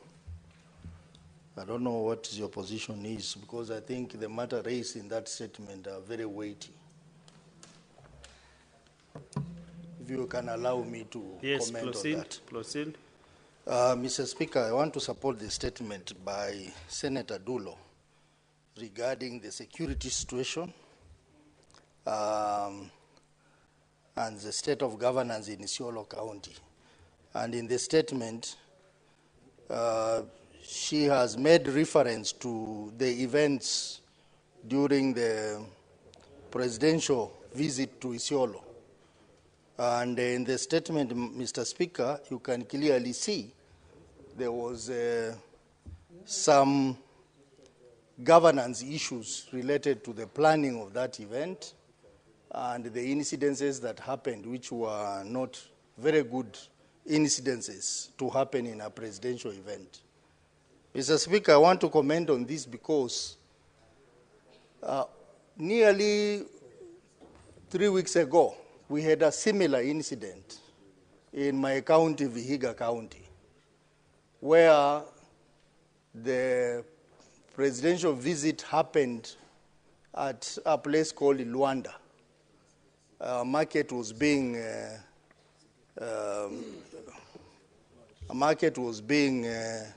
constructed, and a day before the presidential visit, some people descended on the market stalls, demolished them. They never cared about the plight of the affected traders. And the next day, the president came there to launch the market. Mr. Speaker, it was very nasty because there was too much heckling. They even heckled the governor of Vihiga County and other people, other members of parliament there. I think this is a matter that we need to take seriously because the office of the head of state is an office of honor, is an office that must be respected.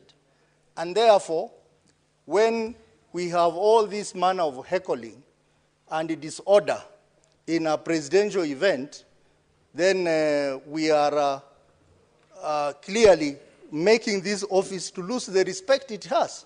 And Mr. Speaker, I must dare to say that the security officers were well aware of what was going to happen. They never took any action. There was no protocol in that meeting. There was no protocol in that meeting. So I think this is a matter, the incoming committee of security, where my good friend Ojenda wants to be the chair, must seize this opportunity and investigate all these incidences, not just in Isiolo, even Vihiga County. We have never had a scenario where a president is in an event where there is chaos, there is disorder, there is heckling. It never happened under Moi. It never happened under Kibaki. It never happened under Uhuru, but it's happening under William Ruto. It is because the question is why. The committee must investigate that. They must investigate that and tell us what is happening. In Vihiga County, stalls of poor traders were demolished and they have not been compensated to date.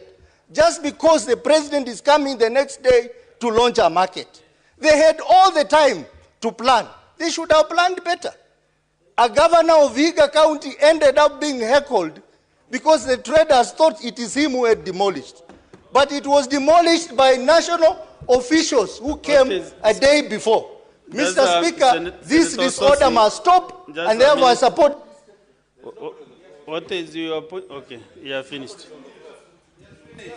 Mr. Speaker, understanding 105 on accuracy of facts, as the senator also reported in the police about the demolition of the stalls.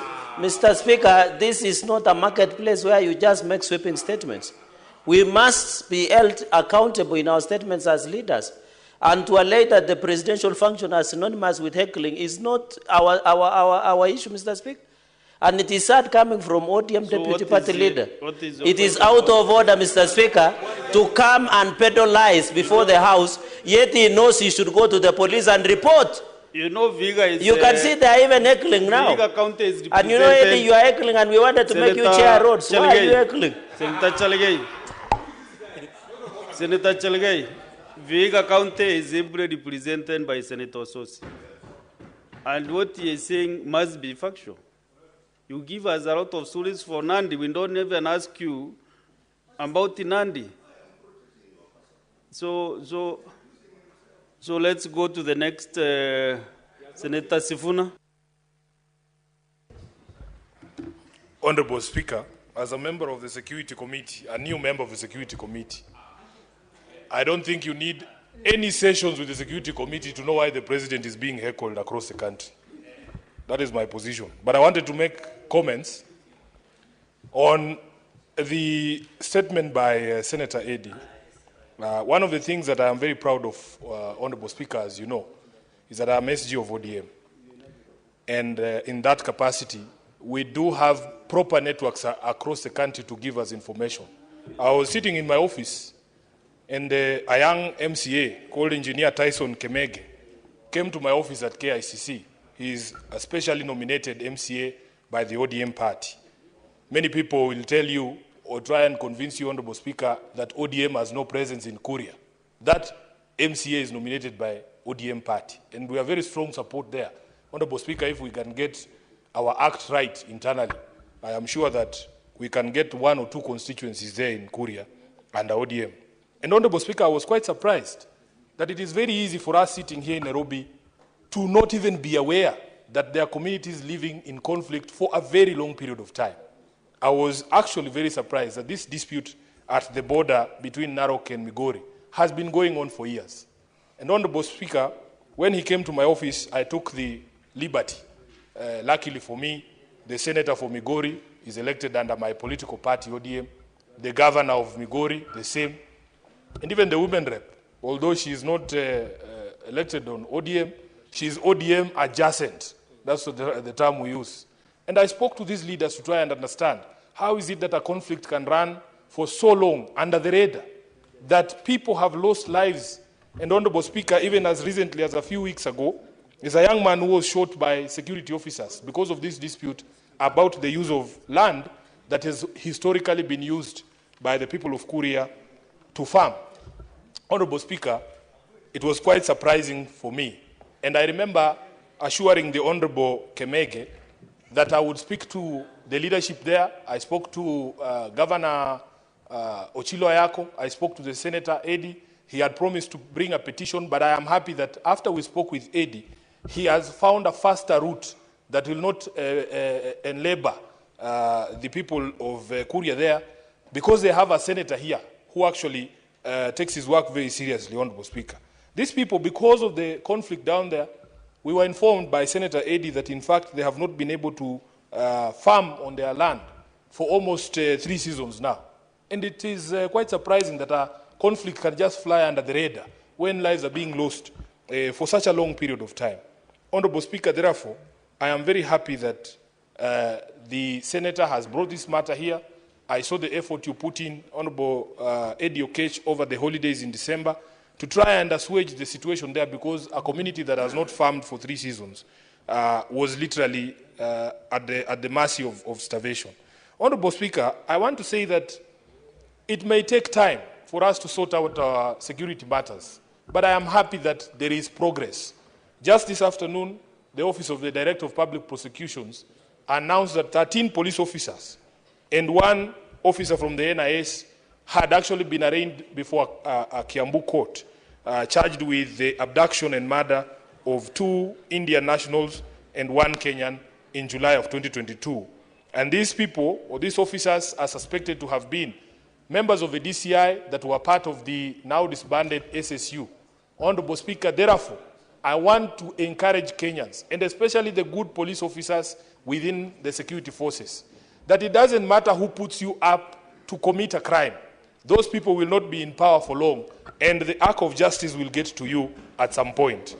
Lastly, Honorable Speaker, I want to also support the statement that has been brought by Senator Pace Tobiko on the instances of rape in Magadi and in Kajiado County.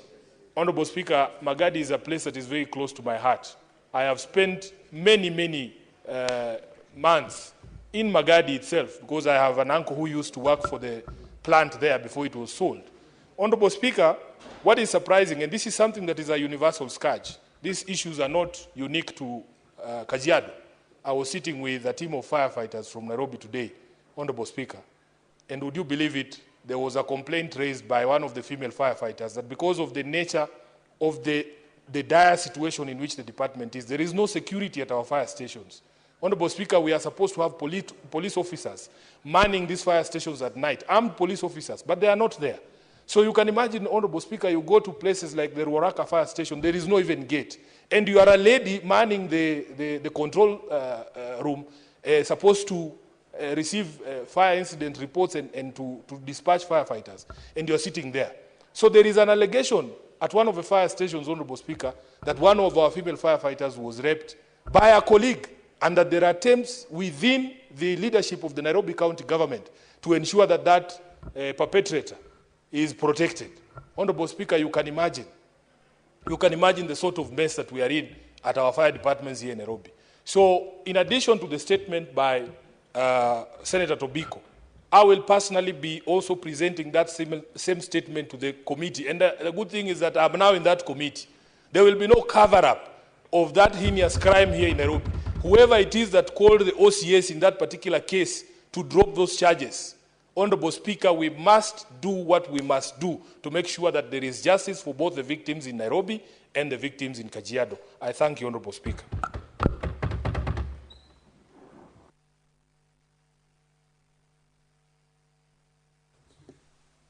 There is a matter I want to dispense of with it, then we can divert to comments. Today I'm a bit easy. I want to give as many members as possible to give comments. But let me first. I want to give, we had an issue with Senator Mtata on the issue of substantiation. And he has approached me that the link he gave yesterday, the URL link is here. But he cannot confirm whether it is the actual one because he doesn't have his computer with him now, his laptop.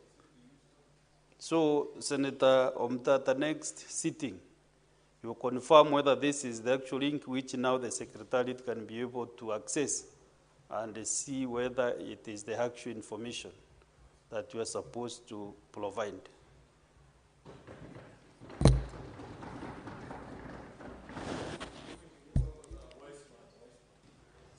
There is another substantiation of facts that the Senator alleges again to be true. This is now Senator Karungo Dhangwa, MP. Honorable Senators, as you may recall, you can sit to the next, at the next seat there, Senator Tabitha. As you may recall, at the afternoon sitting of the Senate held yesterday, Wednesday, 19 February 2025, I directed Senator Karungo Dhangwa, MP, to substantiate utterances made in the course of his contribution on the motion of recording to the thanks of the Senate on Kenya's attempt for the position of the chairperson of the African Union Commission. The direction allows out as of a point of order by the Senator for Vihiga County, Senator Godfrey Ososi, MP, pursuant to Standing Order 105. In the point of order by Senator Godfrey Ososi, MP, Senator Karungo Dhangwa, MP, was required to substantiate the claim that, I quote, it was the prayers of Kenyans that they wanted Right Honorable Raila to come back and do what he does. Either he joins the government and they continue rooting, or he speaks for the people as he has been doing. Close of quotes. Honorable Senators, Standing Order 105 provides that 1, a senator shall be responsible for the accuracy of any facts that the senator alleges to be true and may be required to substantiate any such facts instantly. And 2, if a senator has sufficient reason to convince the Speaker that the senator is unable to substantiate the allegations instantly, the Speaker shall require that such senator substantiates the allegations not later than the next sitting day, failure to which the senator shall be deemed to be disorderly within the meaning of Standing Order 121, disorderly conduct, unless the senator withdraws the allegations and gives a suitable apology if the Speaker so requires. Senator Karungo Dhangwa, MP, was not able to substantiate his statement as required pursuant to Standing Order 105.1, and subsequently requested the Speaker to provide the evidence at the next sitting day in accordance with Standing Order 105.2.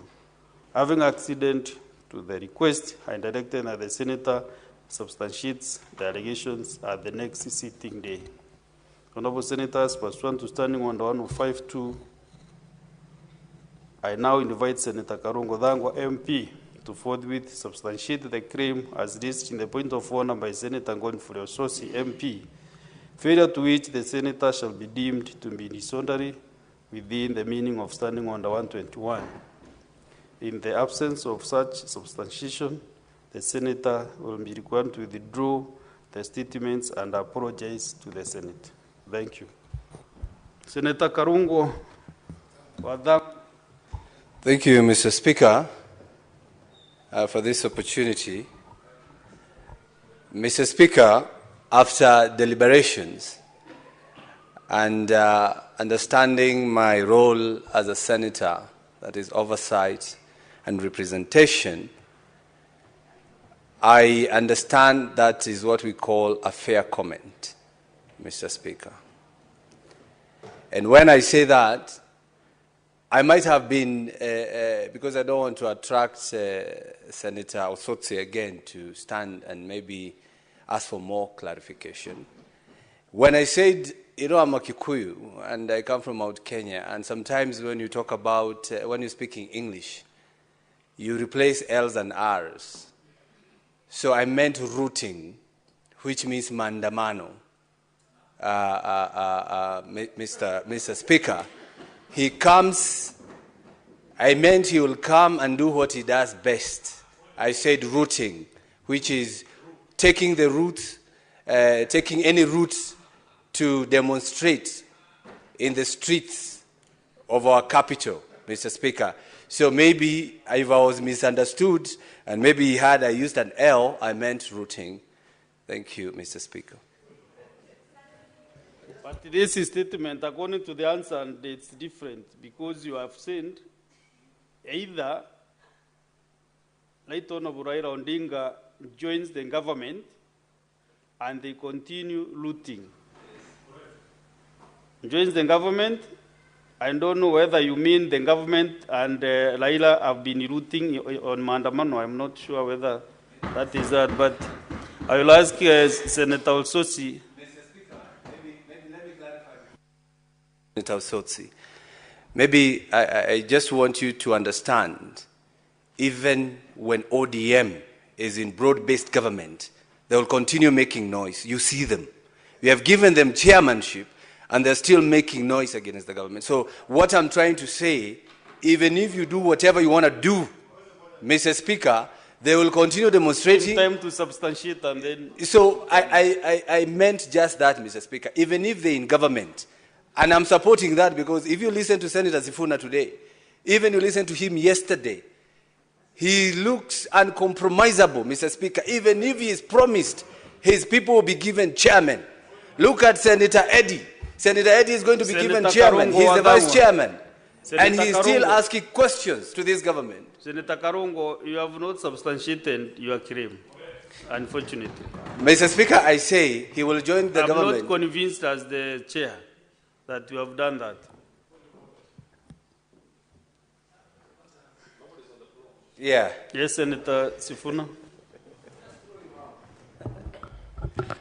Honorable Speaker, when somebody is called to substantiate, When a senator, not somebody. Yes, when a senator is called to substantiate, they must provide something to back their claims.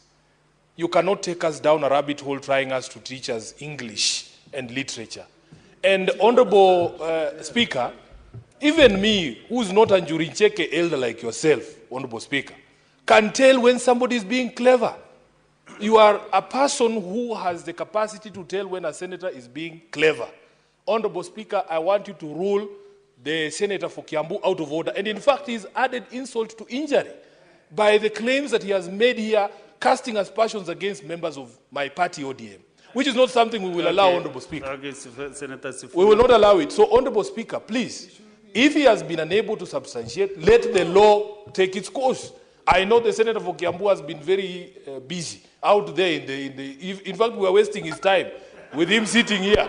I'm sure there is a rally somewhere in Lari, and I know how to use L and R. A rally in Lari is waiting for the senator for Kiambu. Release him to go.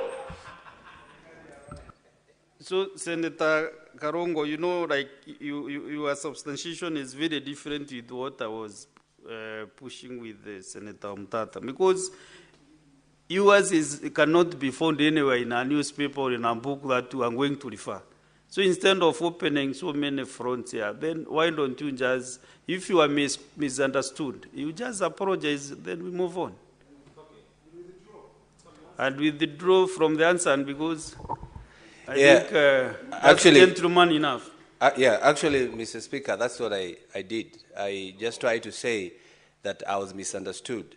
I used an L instead of an R. And since they did not get it, Mr. Speaker, and I want to continue being friends with Senator Sifuna because I like what he's doing nowadays, I withdraw and apologize, Mr. Speaker. Very well. Let's now go back to statements. Where were we this side? Who was the last to give comments? Okay. Now let's go to Senator Joe Newton. No, thank you, Mr. Speaker. I just wanted to comment on the statement by Senator Hamida on the mental health of medical interns, Mr. Speaker.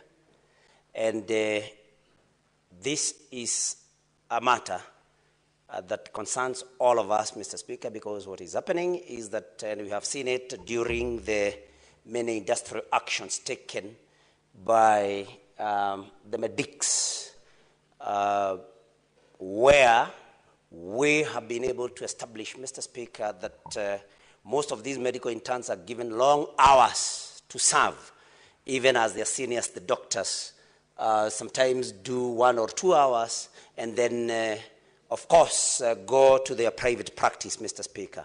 And this is something that could be leading to a lot of mental pressure and stress, leading even sometimes, Mr. Speaker, to suicide cases. Mr. Speaker, I think once the Committee on Health then undertakes the job that it is going to do while looking at this particular matter, Mr. Speaker, I think even the remuneration of these medical interns should be looked into. The hours that they put in, Mr. Speaker, and the committee then should be able to give recommendations as requested by Senator Hamida, because, Mr. Speaker, it takes 7 years, I think 6 years to train a medical doctor at the university, Mr. Speaker, while the other degree courses take 4 years. Mr. Speaker, these are people who put in a lot of time, academic time. They are people that the government and the various hospitals need to recognize by paying well, Mr. Speaker. These are a group of people, again, those that are admitted to take medicine are the top cream in every academic year, Mr. Speaker. And these are not people then that we should pay peanuts and give them, long hours of service. Mr. Speaker, this is a matter that this House should take very seriously because, again, these are the people that we entrust our health to.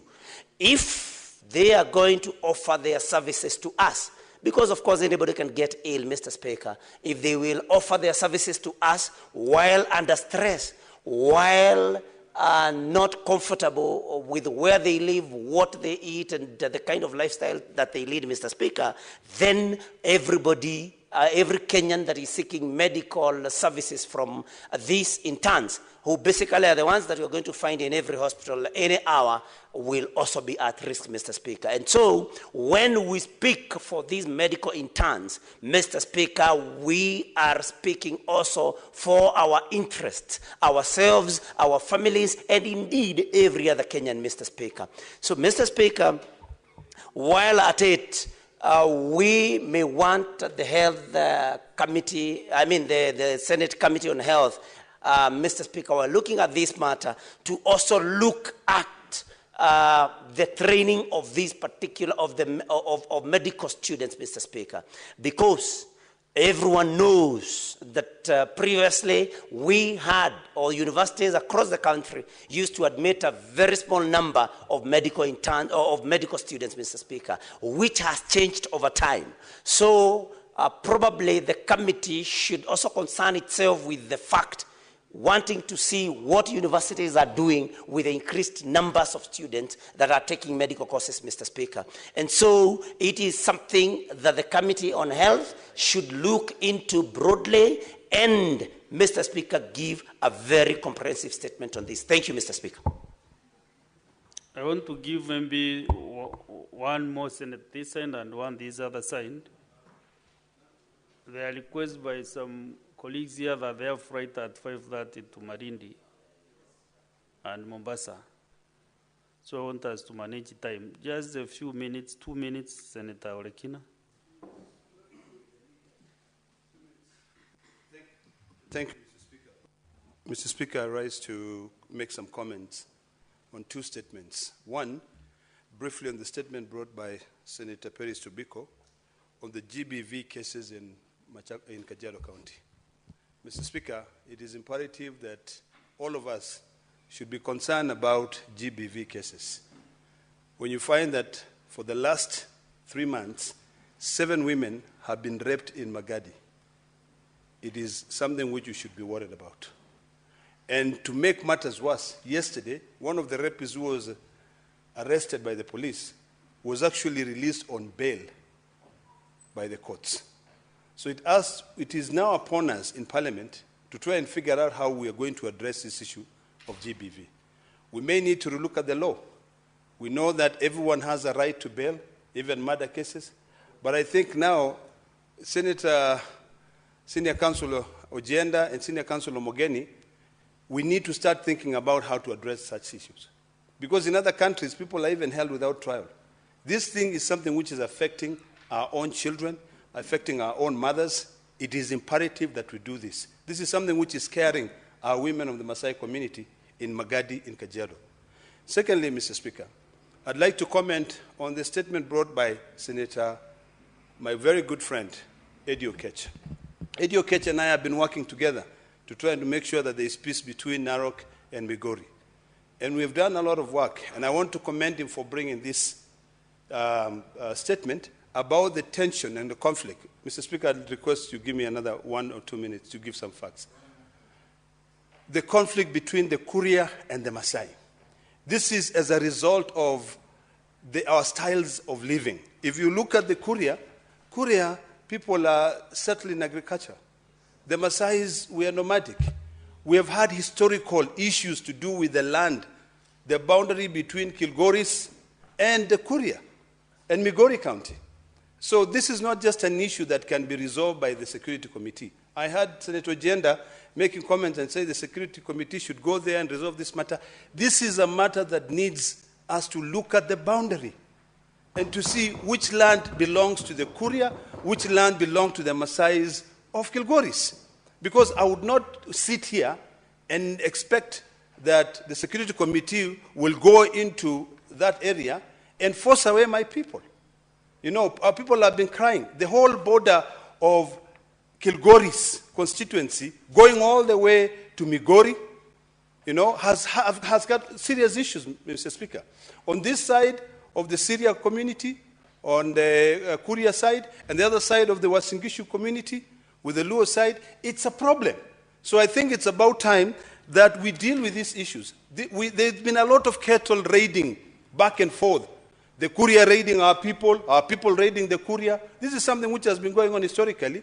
And also, sometimes it happens because of our lifestyle. So I think it's a matter that we cannot strictly limit to 3 issues raised by my colleague. How many people have been compensated? It's not only about compensation. Because if you compensate this one today, what about tomorrow? It is about making sure that the boundary is very clear. The land that belongs to the Maasai remains the land that belongs to the Maasai. The land that belongs to the Kuria, it remains the land that belongs to the Kuria. Mr. Speaker, one other fact that is not even out here is that along that border, there is land which is no man's land, which now there is a camp, and I'm sure there is somebody very senior in this country who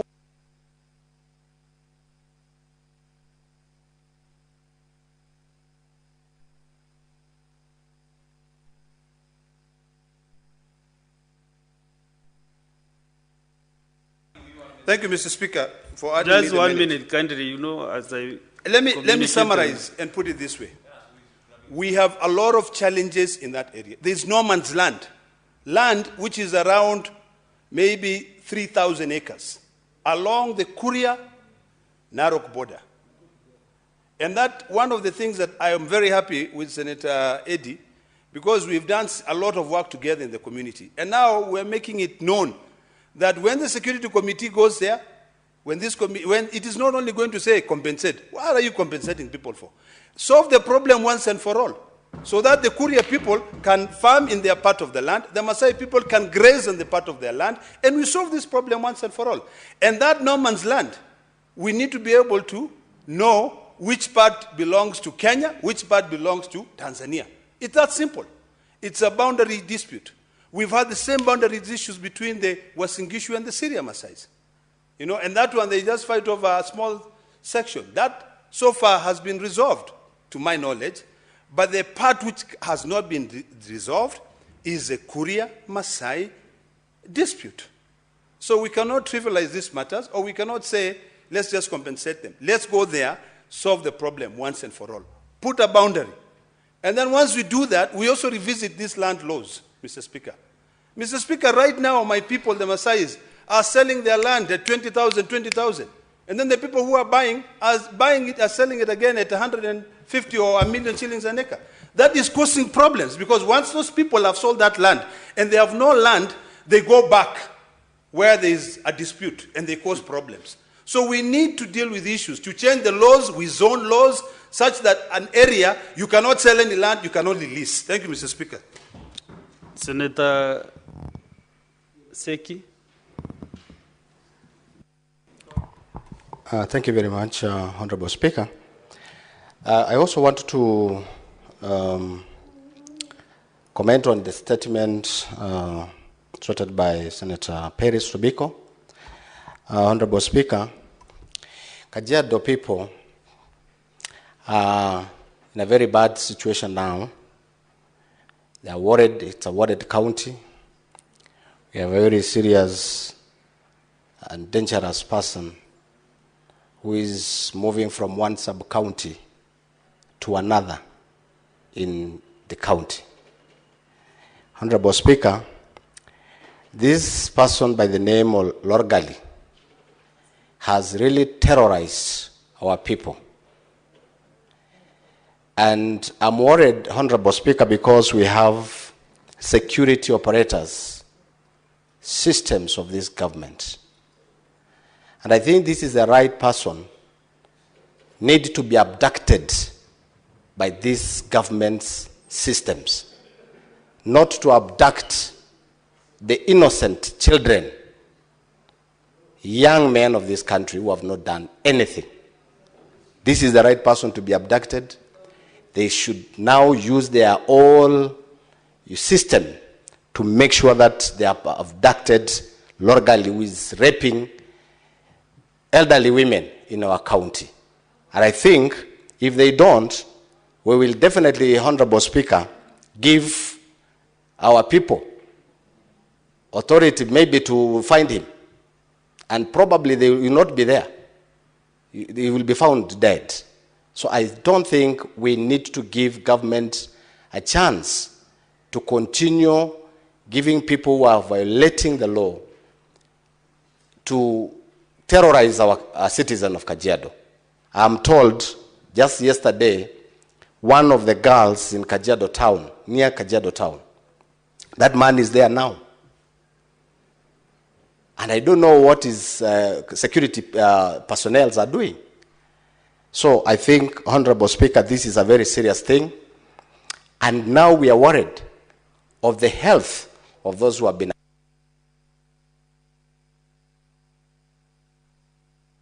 Conclude 1 minute to conclude, because there is a matter touching on Kajiado County, which you represent. Thank you very much, Honorable Speaker. And I don't know what is the health now, the health of our people who have been terrorized, who have been affected by this man. The health situation.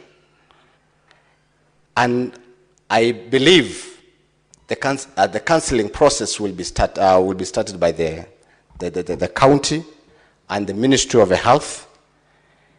And again, Honorable Speaker, we don't know the kind of system that we're going to put to make sure that such kind of problems that will not happen again. Otherwise, thank you very much. I don't have much to say because of time. Thank you.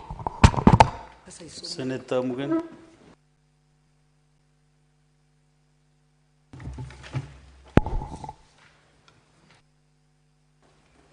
Yes, thank you, Mr. Speaker. First, I want to comment on this idea of people who pose danger to society, who are presented before court, they are charged and released on bail. Mr. Speaker, our Constitution is very clear in Article 49, Subarticle H, that everybody who is charged before any court of law is entitled to be released on bond or bail unless there are compelling reasons. So, Speaker, if you have a serial rapist roaming Kajiado County, that should be a compelling reason for any judicial officer not to release that person on bail. So we want to appeal to our judicial officers to also take into account public interest. Mr. Speaker, anybody who can do the kind of heinous rape crimes I witnessed in Baringo, where you are raping an 8-year-old, that's a danger to society, and that person should not be entitled to be released on bail or on bond, Mr. Speaker. So I want to appeal to our judicial officers. We know the judiciary is independent. We cannot direct them on what to do, but they should apply Article 49H in a manner that does not pose danger to our women. Mr. Speaker, we want our women to walk freely. If you look at our honorable senators here, beautifully dressed, we don't want them to be at risk of being raped by serial rapists out there, Mr. Speaker. So the judiciary, it owes us a duty as Kenyans to ensure that people who pose danger to society should have their cases heard while they are in custody. If we don't do that, Mr. Speaker, we would be failing the country. If you give me 2 minutes on this issue of health. Yeah, you know, Mr. Speaker, this is a matter, you know what is before us this afternoon, Mr. Speaker, should move us to even adjourn and solely discuss this issue of our doctors committing suicide. Mr. Speaker, how can we witness in 1 year 2 intern doctors have committed suicide?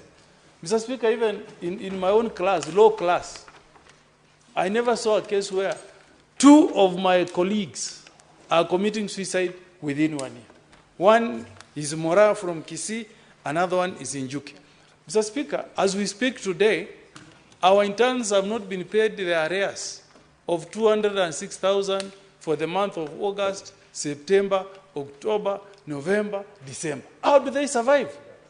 How do these young professionals survive, Mr. Speaker? As we speak today, there is a tussle between the ministry and the county governments whether we should pay our interns 206,000 or 70 shillings. Surely, if you pay an intern 70,000, you take share, you take housing levy, you take away pay as you earn, you take away NITA, Mr. Speaker. How will these guys survive?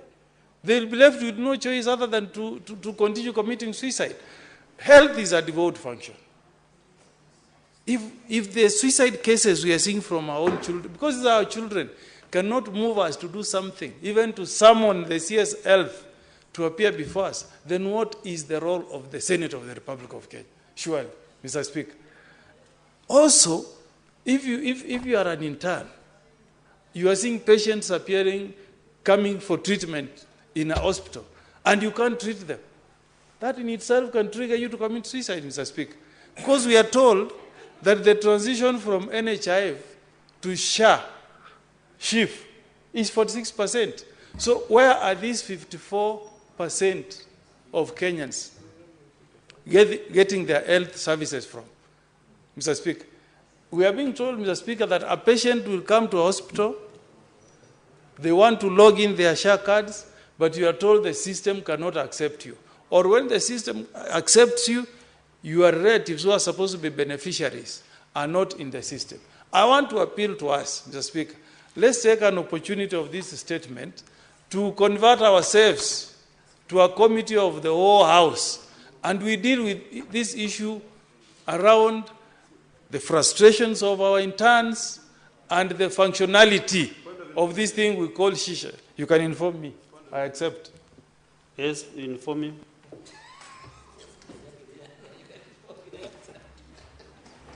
Thank you, Mr. Speaker. Mr. Speaker, I'd like to inform the distinguished senator from Nyamira County that the Health Committee has taken cognizance of the issues, and today, following our elections of chair and vice chair, we prioritize looking at county governments' budgets on healthcare, and also looking at this issue of the medical equipment schemes, and also looking at the issues of doctors. So I'd like to encourage the distinguished senator to keep an eye so that the day when we have this meeting and when we have summoned several individuals to appear then and support the matter instead of now converting the whole House into this issue, because the Health Committee is alive to this matter. Thank you, Mr. Speaker. Senator Omgen.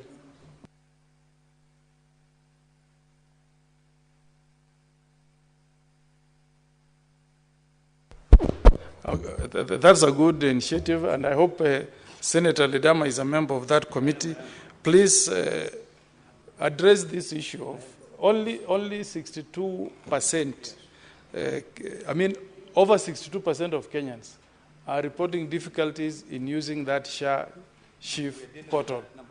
Yeah, portal. We should not leave National Assembly, Mr. Speaker, to run away with an issue that is devolved. If there is a function that we should be seized of as senators, look for solution, discuss passionately, then it's health. Because health is one of the most important functions that the Constitution of 2020 devolved to our counties. Finally, Mr. Speaker, finally, Mr. Speaker, the reports we are getting is that most of our private hospitals are not accepting the share cards in many of our hospitals, Mr. Speaker. And we know it, Mr. Speaker. And me, I'm speaking for the lowly of the lowly Kenyan, the person who paid 300 shillings to access share card. Mr. Speaker, if the private hospitals cannot accept these poor Kenyans, where will they get treatment, Mr. Speaker? If you visit our counties, you're from Meru, you're our cousins from the mountain. I am from Nyamira. I know the state of our public hospitals, Mr. Speaker. If we restrict the share card to public hospitals, we are denying access to health services to our people, Mr. Speaker. We need a solution. And I'm speaking passionately because I know the suffering that the people of Nyamira are going through, Mr. Speaker. SHA should be able to assist any Kenyan who is seeking treatment in a private religious health facilities. Most of the most, how do I say, most competent health facilities are run by our religious bodies. If you go to Bomet, Tenwek Hospital, treats people from Nyamira because it's run in a very competent manner, Mr. Speaker. If we leave Kenyans at the mercy of our public hospitals, Mr. Speaker, we are leaving Kenyans to die while we are watching. We will never be forgiven by Kenyans, Mr. Speaker. I support. Senator Mohamed Chute.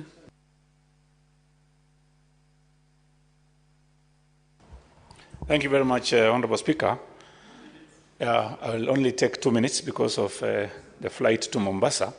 First of all, let me thank Senator Hamida for the statement she brought in regards to medical interns. In fact, the problem is not only with medical interns, it is with all health workers in our hospitals, health centers, and dispensaries. Honorable Speaker, I went to a Lesemis Hospital in Marsabit County in January.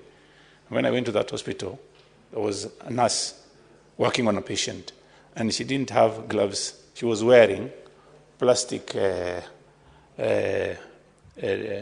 paper to treat a young boy who was very, very ill. And Honorable Speaker, that boy needed some infusions, and the pipe that is supposed to help that young boy was not available in that hospital.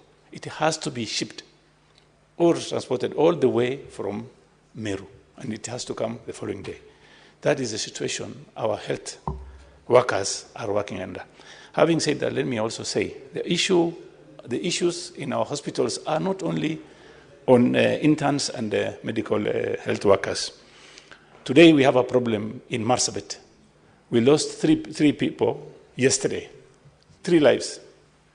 There is a disease called Kalaza carried by mosquitoes, and 25 people are now under medication. The kits for testing Kalaza is not available in Marsabit County. And I want the government to note that the people of Marsabit are suffering, dying in numbers.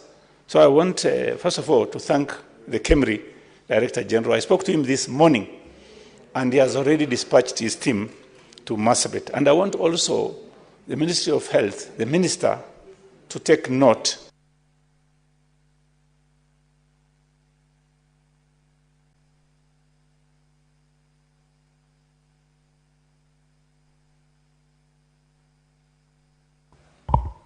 Yes, thank you very much, Honorable Speaker. I want to take less than a minute. I want to take note, I want CS Health to take note that there are people in Marsabit dying as we speak. He must dispatch his team to Marsabit and a place called Logologo, specifically Harare, in Shur, Jaldesa, and also Laisamis. Our people are suffering. I would also want to ask even the President to please take note that the people of Marsabit are going to be having a lot of issues on the Kalaza issue. And having said that, let me thank again Senator Hamida for the statement. Thank you very much, Honorable Speaker. Senator Esther Okenyuri.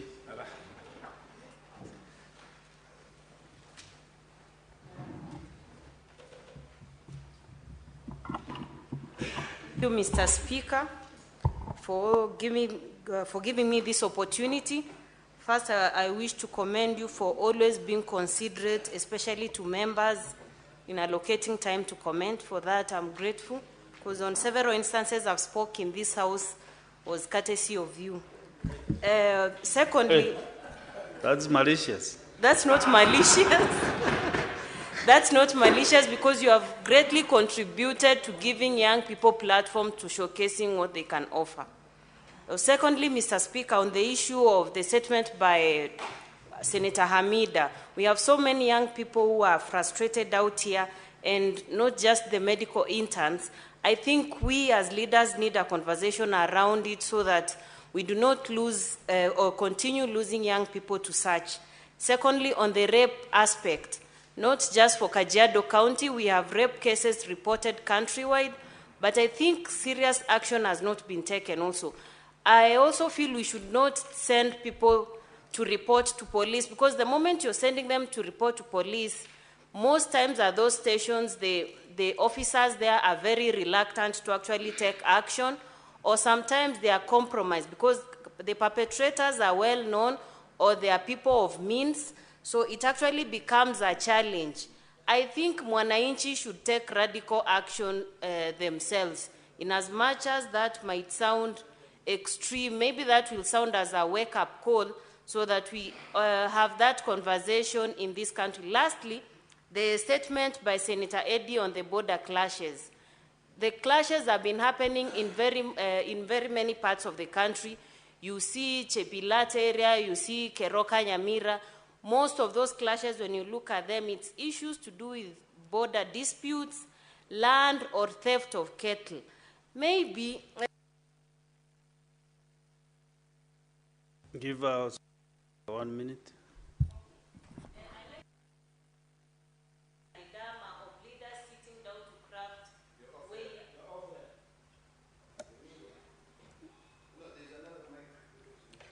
Okay. I like the proposal by Senator Ledama of actually taking the initiative to sit down with Senator Eddy and other leaders, and we should borrow this to other areas we are having these border conflicts, like Kisumu, Keroka area, so that we solve these issues internally, other than let them escalate and affect very innocent people who otherwise shouldn't have been part of the crisis. Thank you. Senator John Medu, also known as Gitunga. Such a good name to introduce me with, Honorable Speaker, and I want to indulge you with the utmost humility that you allow me to comment on the statement that has been sought by Senator Dulo.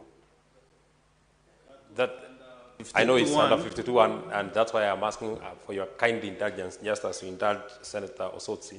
I'll spend my 2 minutes, very, very effectively.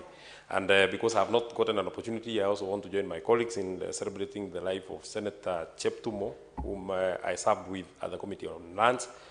May his soul rest in eternal peace. Honorable Speaker, I also would not want to discuss as to the reason why there has been heckling across the country on meetings that have been attended by the President. Honorable Speaker, it is common knowledge that people express their displeasure in different ways, Honorable Speaker. But I am more concerned, even as we look at this matter, as to why anybody would round up people after a meeting and you want to arrest people and take them to court because they heckled you or because they expressed displeasure when you are when you attended a meeting, Honorable Speaker. How would the police actually identify the people who attended that particular meeting? If indeed these are people who are known, why can't they be stopped before the meeting, Honorable Speaker? And Honorable Speaker, I want to say this way. I have seen that part of the reporting of the motion that we had yesterday here about Kenya's attempt to clinch the AUC position, Honorable Speaker, senators were actually condemning Kenyans who celebrated that particular loss, Honorable Speaker. I would want to say this, Honorable Speaker. It is my opinion that Kenyans never celebrated because Raila Odinga lost.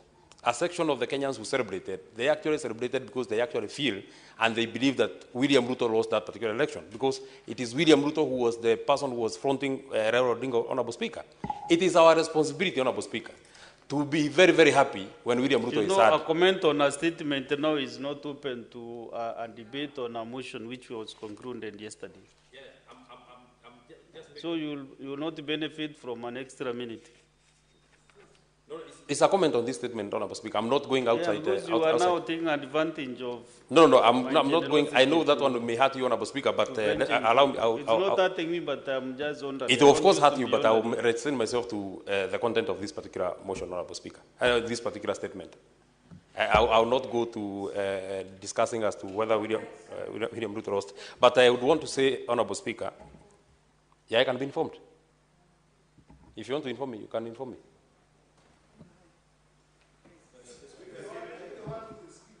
No, Speaker, if you allow, I can be informed. You know, I'm just observing your behavior because Senator Tabitha, what is it you want to do? To read your statement? Let him conclude. You want to inform him?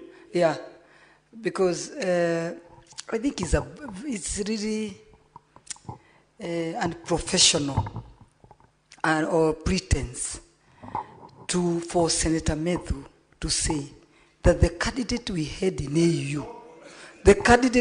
AU, was His Excellency Dr. William Ruto. Surely, if we look at the ballot, we didn't see any name of His Excellency Dr. William.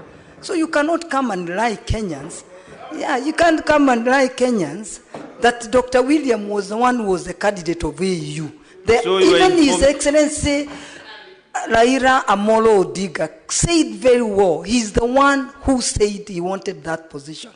What Dr. William did was only to assist and campaign for him. So differentiate the two issues. Don't lie Kenyans that you think they are not well educated. They are well informed and they read newspapers and they see things.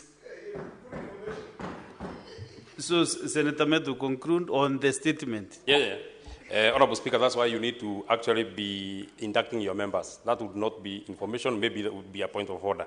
And if that is being exuded by the Deputy Leader of Majority, you know that we are in very deep troubles, Honorable Speaker. But my comment on this would be, Honorable Speaker, I was not expounding on the issues on AUC. I was saying that you cannot control how people behave or how people take you or how people feel when you are attending a meeting and when you are having a rally in their area. It is your responsibility to go and to speak to them. It is their responsibility to feel whatever they want to feel.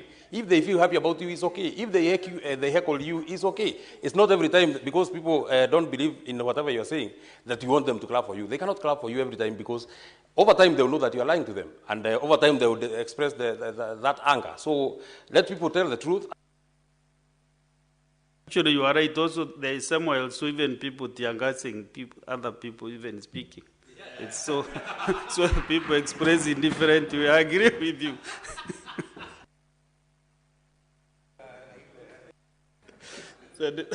Senator Tabitha Karanja, yes. Let me conclude, and then you read the statement. Only 2 minutes.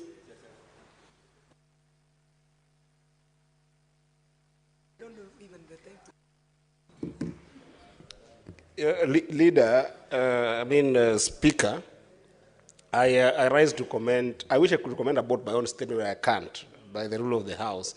But I want to thank Senator Edama, and I want to thank Senator Sifuna, Senator Okenyuri, and all the senators who contributed to that statement, because it's a very important statement that has led to a lot of loss of lives in Kuria and in the Maasai side.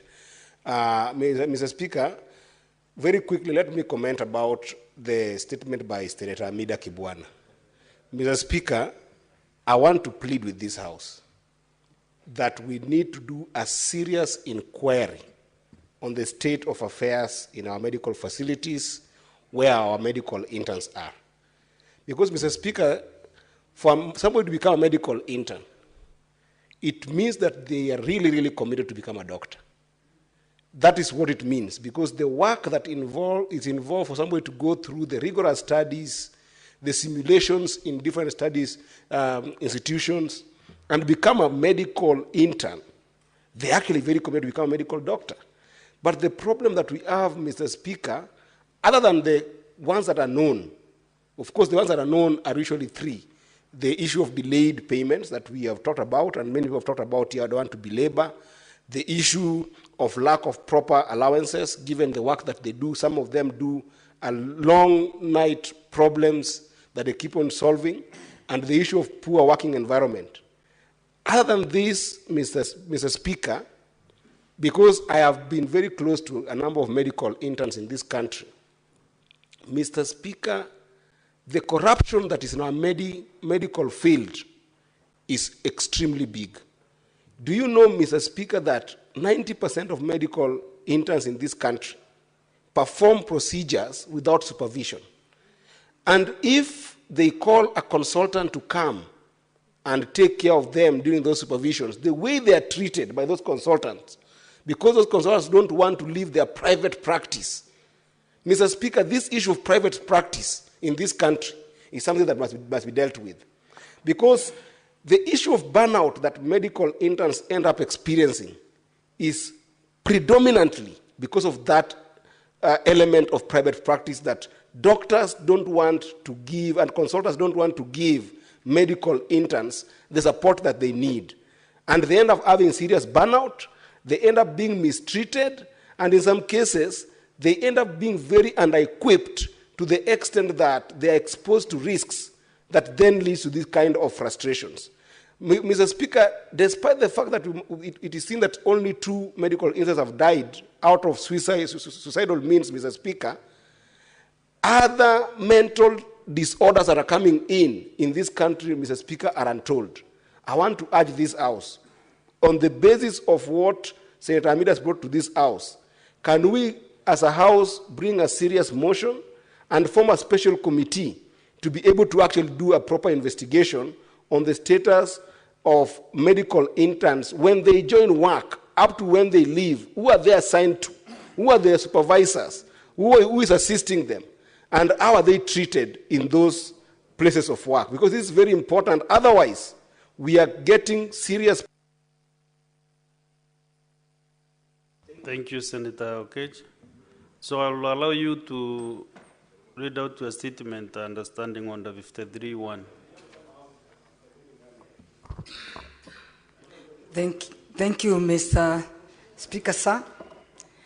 Mr. Speaker, sir, I rise pursuant to Standing Order 53(1) to seek a statement from the Standing Committee on National Security, Defense, and Foreign Relations regarding mysterious murders and disappearance of residents of Nakuru County.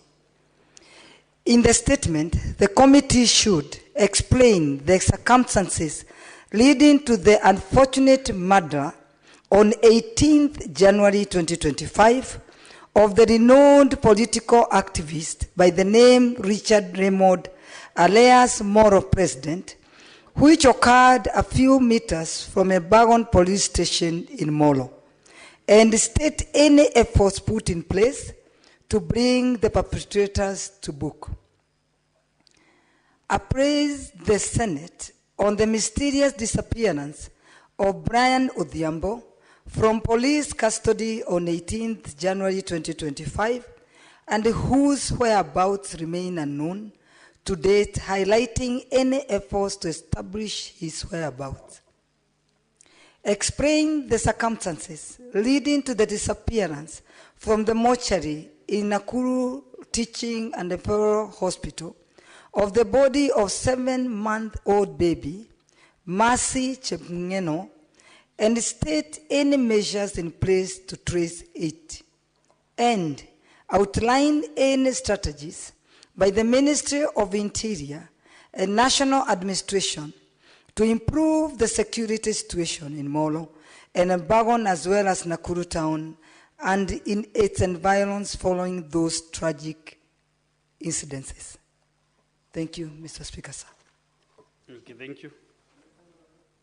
So, honorable senators, I want to, from order number 9, the mover is not allowed. Then order number 10, 11, 12, those are divisions. We have no much to do that. And orders from order number 13 all the way to 22. Also, the owners of the bills and motions are not in the House. Therefore, that will be the end of our business today.